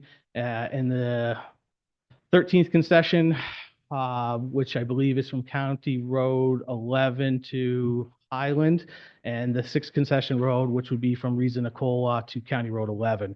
So we're looking to try and do all those roads with single lift to extend their useful life. The expected budget is $500,000, and it would be coming out of the asset management reserve. We have the pedestrian crossing being proposed at Essex High School. So we have a the commercial development currently being constructed on the north side. We're expecting pedestrian movement across Talbot Street to be increased. So we have some contributions coming in from the developer. The budget is $30,000. This would be a lighted PXO with signage and line painting being completed in that area. Oh, and for that one, it's the other half is, or 2/3 is coming out of taxation. Next slide. So now we're going to get into stormwater management. We only have one project this year on our bridge. So we're proposing to do the fifth concession, a bridge on the fifth concession at Long Marsh Drain. So the budget on this is 1.5 million. It's coming out of the asset management reserve, and it's basically preventative maintenance and deck replacement and repair. So until we kind of get into the structure when they do some of the work, our consultant has recommended a budget of 1.5 million to ensure that we extend the useful life of this bridge for another approximately 30 years, and it would be finished with a concrete overlay and waterproofing, and the road would be done on top of it. So that I think is the last one. So is there any questions? Please. A couple questions. One, are any of the roadworks in concert with the county? I know in years past, we've received considerable savings working together with them. If that's proposed in any of your budgets that you put forward? So through the chair, so almost all our hot mix actual programs, projects would be there. So the Tully one in Tully Meadows, the one in Kings Airport, we'd all ask the county to do those, as well as the one off of Fox and Gore. I think the only one that probably won't be will be the water main replacement, because we'll end up putting the road in with the water main project itself. It'll likely be tendered together for one contract.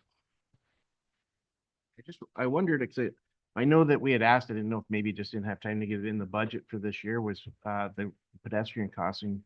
We proposed to get a report back on Erie and Wellington, if there was any information on that, or if that just isn't going to make this year's potential budget.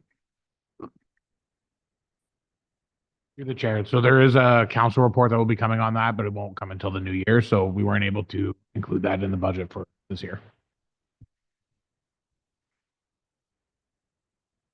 Thanks to the chair. Two questions related to the crosswalks.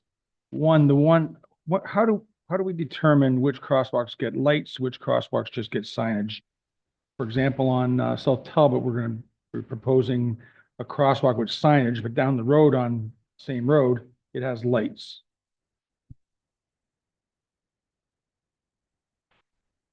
Through the chair. So there are books from the MTO guiding us on those, and a lot of it comes from traffic volumes, right? So you have different levels that are required depending on the location. So I may have to go to Director Gerard on this because I didn't work on the South Talbot one, but the Talbot Street North was evaluated as part of a traffic study for the development that was being constructed currently, and that was the one with the lighted that was recommended per that traffic study. I'll pass it over to Director Gerard or to comment on the one on South Talbot. The chair. So the PXOs are all under a guideline under the Ontario Traffic Manual. Manager Macbeth is correct that it's based on the average daily traffic, but it's also based on the level of service for that road. So most roads in the town of Essex would not require lighted pedestrian crossings. However, noting that there's a need for it in certain areas, they've been implemented throughout town. So for instance, excuse me, if we were to look at Maidstone Avenue at the Gosfield and Arthur intersection, that wouldn't have triggered the need for a flashing pedestrian crossing, but recognizing that pedestrian crossing services development, there's a lot of kids that travel to and from school there. The town opts to go for a higher level of service. In this situation, this would be the exact case. We see this pedestrian crossing as servicing a high school that will likely lead to jaywalking if we don't have a high level of service infrastructure implemented. So that's why we chose the lighted PXO for that section. Yeah, no, I understand the one on the school, why we would do it. I was curious on the South Talbot one, why we wouldn't have it. For council and viewers' knowledge, what is the additional to put the lights in versus the signage?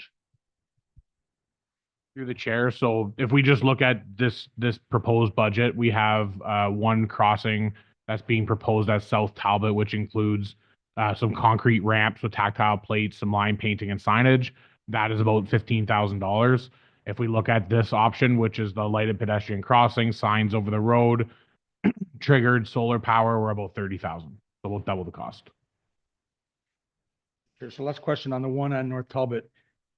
It's definitely needed. It definitely is helpful to the developer. It's helpful for the school board. I'm wondering why the town's paying 2/3 of it and how we came to that. Through the chair. So that ended up being basically a benefit of existing use. So when we negotiated the site plan control application with the developer, we basically said that the growth related portion would be the $10,000 and the existing benefit would be the remaining 2/3 of that cost. So that's why we entered into the agreement that they would pay that growth related portion. Question is, are we able to get a list of which sidewalks have been identified before we have our other budget meeting? And then I'd also like to know the total coming out of asset management in the complete document. I don't know if that's possible, because I want to know what's coming out of asset management and what are we putting in? Those are my questions. Any further? Okay, we'll continue. Oh, Director Drusevich? Want to note that the asset management withdrawal is within the document. So if you refer to page 70, it's detailed within there.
The ongoing trend here is replacing the assets that are getting towards the end of their life in our facilities.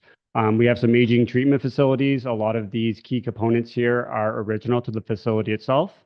And some of the projects that we're looking at are replacing the high lift pumps, the 3 high lift pumps that we have in our treatment plant. We will be spreading that across the next 3 years. So we're looking at replacing one this year, as well as replacing the diesel generator within the building itself. Is getting towards its end of life cycle. It's original to the facility, and we're looking at moving it outside as well to stay away from any sort of fire hazards.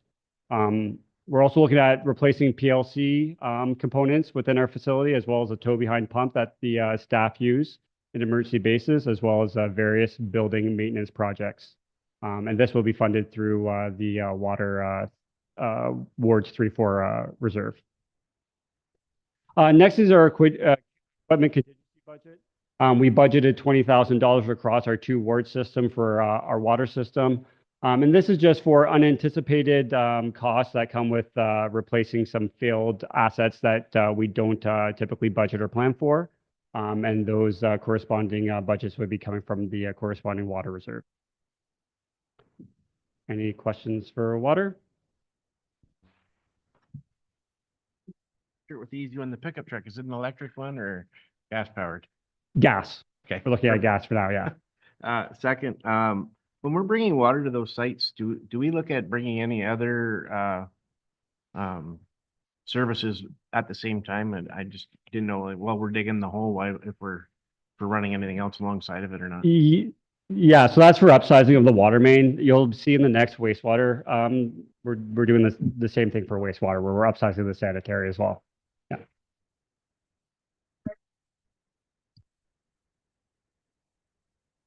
Thank you through the chair. So do we buy a pickup truck for every new employee? Typically in my department, since we're such a lean department, right now we have 4 operators, so we have a pickup truck for every single operator.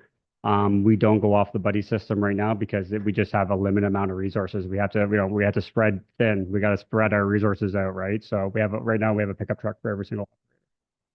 Through the chair. And how often are all of your employees out at the same time at different job sites or different, not job sites, but different locations? Through you, Chair, almost every single day. Yeah, but through like for the entire day, so you have 4 employees and 4 employees for the entire day are at different locations? For the most, they need to have their own truck? for the most part, that is correct, yes. Anything else? Director Drusevich. To the wastewater portion, I forgot to highlight before Mr. Mackey started.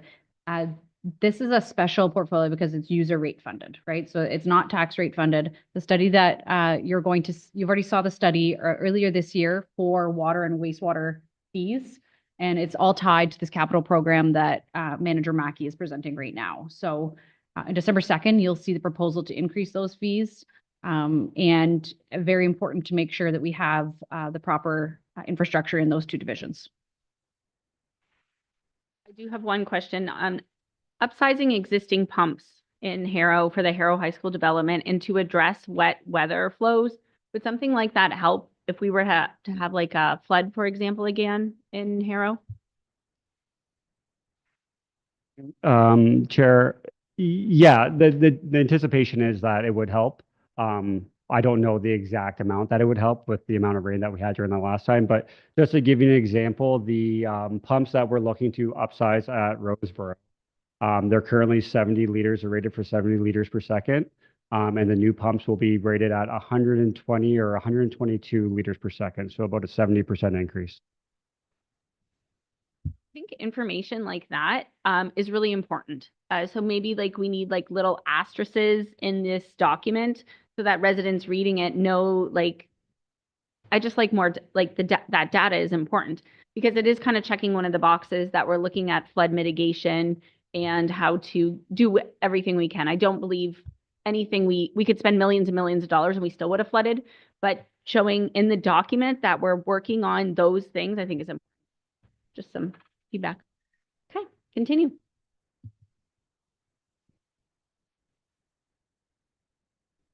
Next slide, please. So continuing with the wastewater portion of our capital budget here, we're also looking at upsizing the sanitary system here for the Inspiration Industrial Park servicing site with a budget of $1.735 million, with that being debt funded and then collected through future DCs and Part 12 charges. Next slide, please. This is a new program that we have initiated. This is an inflow and I&I program. So we have $40,000 budgeted in Ward 1, 35 in Ward 3, and 30,000 in Ward 4. And this is going to go to starting the program and investigating and identifying issues of I&I and flow and infiltration within our next,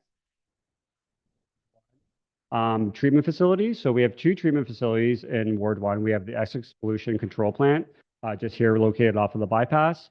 And we have a capital budget of $507,000. And some of the key projects within that facility is replacing some of the VFD drivers for the centrifuge, as well as PLC upgrades and replacements for our blower system, as well as replacing the cutters on our sludge pump. And the second treatment facility we have is the Northeast Lagoon here in Essex. Most of this capital project is going towards Pump Station 4. We have a lot of equipment there that's original to the facility. And that's the station that's on Maidstone Ave. So we're looking at replacing all the wet well piping within the wet well at Pump Station 4 itself, as well as replacing the flow meter valve or the flow meter, as well as various valves within the structure itself. And this is funded through the sanitary or the wastewater reserve. Next slide. So continuing with Ward 3 treatment facilities, we have a budget of $207,000.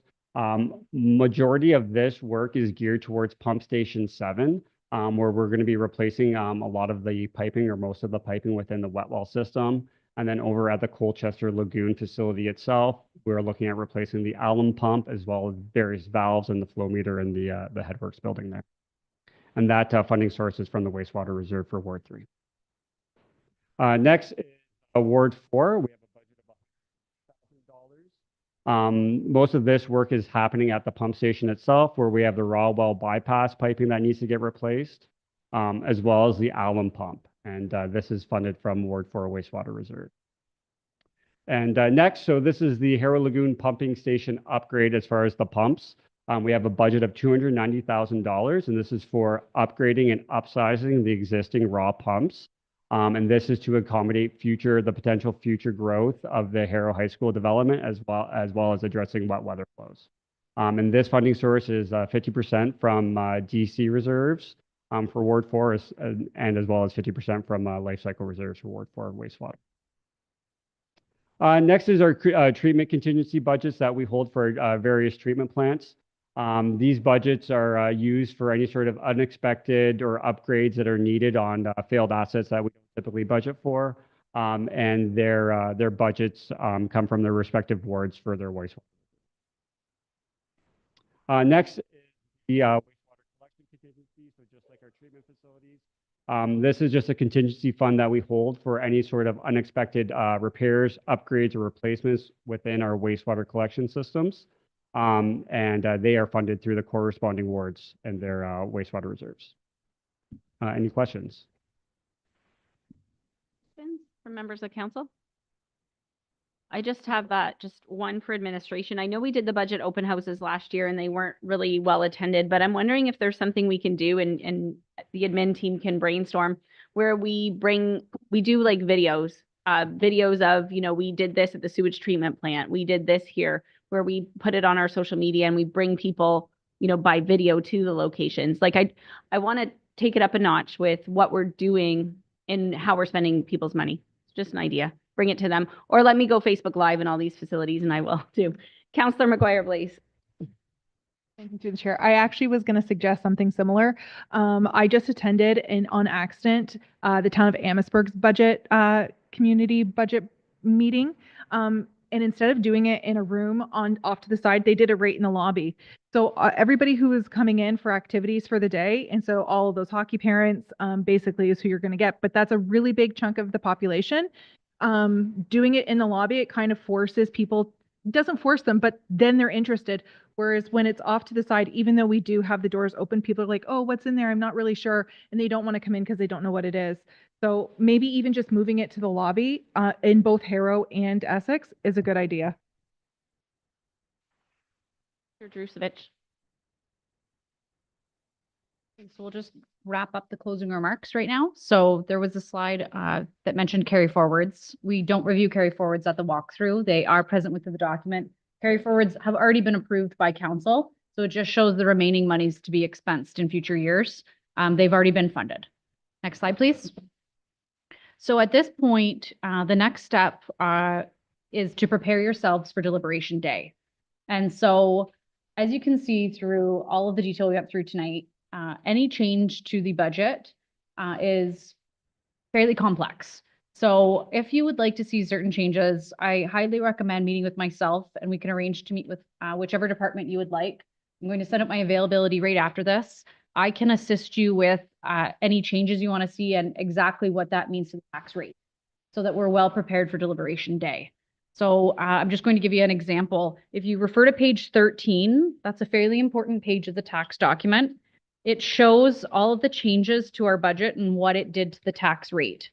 And so, for an example, on page 13, what you can see is, for example, the council resolution request or motions. There's the community improvement plan, Essex and Harrow.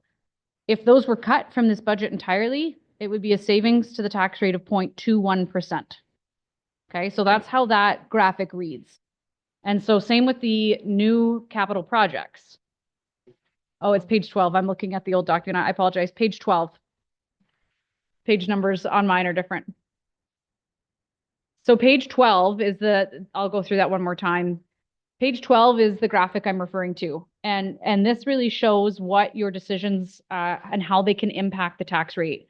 So you're seeing the example here being the council resolution, community improvement plans, 0.21% is next to it. So if those initiatives were cut, it would result in a 0.21% savings to the tax rate. So again, we have to look at it on a blended basis. That's why I encourage council to meet with myself, because any ideas that you may have, I can put them directly into our calculator and show you what that impact has. And then when it comes to capital, page 19, can you confirm that page 19 is the accurate page? Yeah. So page 19 is the capital funding document. And what that shows is how to fund capital projects according to whether they're new, replacement, or upgrade. So if there are projects that council wants to see, and that brings me to what's in front of you, being the council page. So everyone has a separate page. These are all of the requests that have been submitted by council. Some have been included in the document. You'll see that that's noted. Some have not been included in the document. They've been included in the forecast years only. So that's the separate page that you should have that was provided to each councillor, correct? Yeah. So if you want to see one of those capital projects make it into the final version, you may need to adjust the tax rate, or you may need to change out a project. And that page that displays the funding is how you do that. Again, I'm more than happy to go through what that looks like in a one-on-one meeting, because each project is quite intricate in how it's funded. It could be development charges. You can't just simply swap that out for a different project by legislation. So availability will go out if we pull the slide deck up. At this point, council has 2 weeks to sit with the document, absorb the information, ask questions, and then December 9th, we'll return back here at 1 p.m. and we will go through council deliberation day, which a tracking sheet is displayed on the screen. There's already one change being noted, which is the $25,000 decrease for the BIA contribution. So the $25,000 funding is not fully, the $50,000 request will not be fully by taxation. $25,000 will be funded through the BIA. So there's already going to be a change present on the screen. How deliberations works is we will live screen that tracking sheet for the entirety of the meeting. Any changes that council makes, we'll do so through resolution. We'll attempt to make operations adopted in principle first, and then we would move on to capital after that point. Happy to answer any questions, but thank you, council, for attending tonight. I'm interested in the department's deleted list. The reason I'm interested is because I wanted to see kind of what was on there, and I wanted to see if they're in the next 4 or 5 years document or not.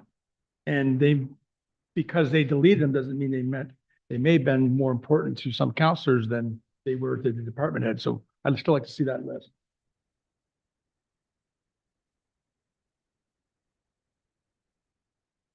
Were they operational cuts, or were they also capital cuts? Both. A lot of it was through the capital. Obviously, those are the large ticket items. And either move for 1 or 2 years, but that is in the slide presentation, which I know will be sent out too. So we can present that.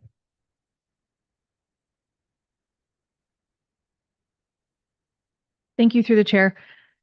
If we remove items that are funded through the asset management reserves, will that reduce the amount of funding that we have to put into our reserves, which would then decrease our tax rate?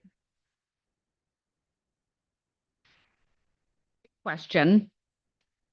If we were fully funding our asset management plan, the answer would be yes, but we are not. So the asset management plan has said, in order to get fully funded in a 15-year period, we need to have a 2.5% tax increase each year. We are proposing a 1.5% tax increase. So we're underfunded right now. So if we cut asset management plan funding drastically, we could get there one day, but we're not there yet. Through the chair. So even if we cut $1 million in asset management funding, it's not going to decrease our tax rate at all.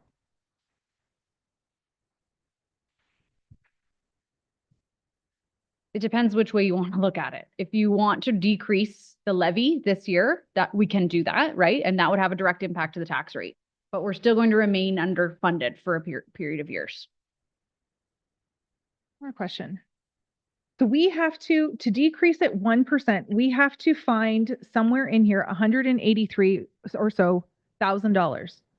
You're saying, just so the public is aware, that that has to come from capital funds funded from taxation. You don't have, like, there's, that's there, you can't even reduce it 1%.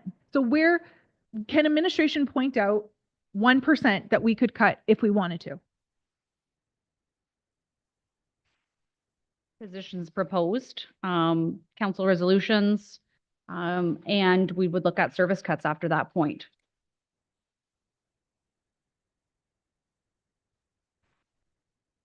CAO will speak and then I'll seek a motion to adjourn, and we all have our homework to do. As stated in an email I sent a little early, we know where we're at now. It's not where we're going to finish. With that said, administration has talked and kind of looked, be it operating or capital, where there potentially could be some reductions. We can also include that in the future list kind of as suggestions, whether council takes that or not, but we can put that out kind of where we saw where you can get this down percentages of which you were asking Councilor McGuire-Blaise. Looking for a mover that the 2025 budget report be received, not supported. We're just receiving it tonight. Moved by Deputy Mayor Shepley, supported by Councillor Guerin. All in favor? That is carried. Looking for a motion to adjourn. Councillor Hammond, Councillor Mady, all in favor? That's carried. Have a good evening.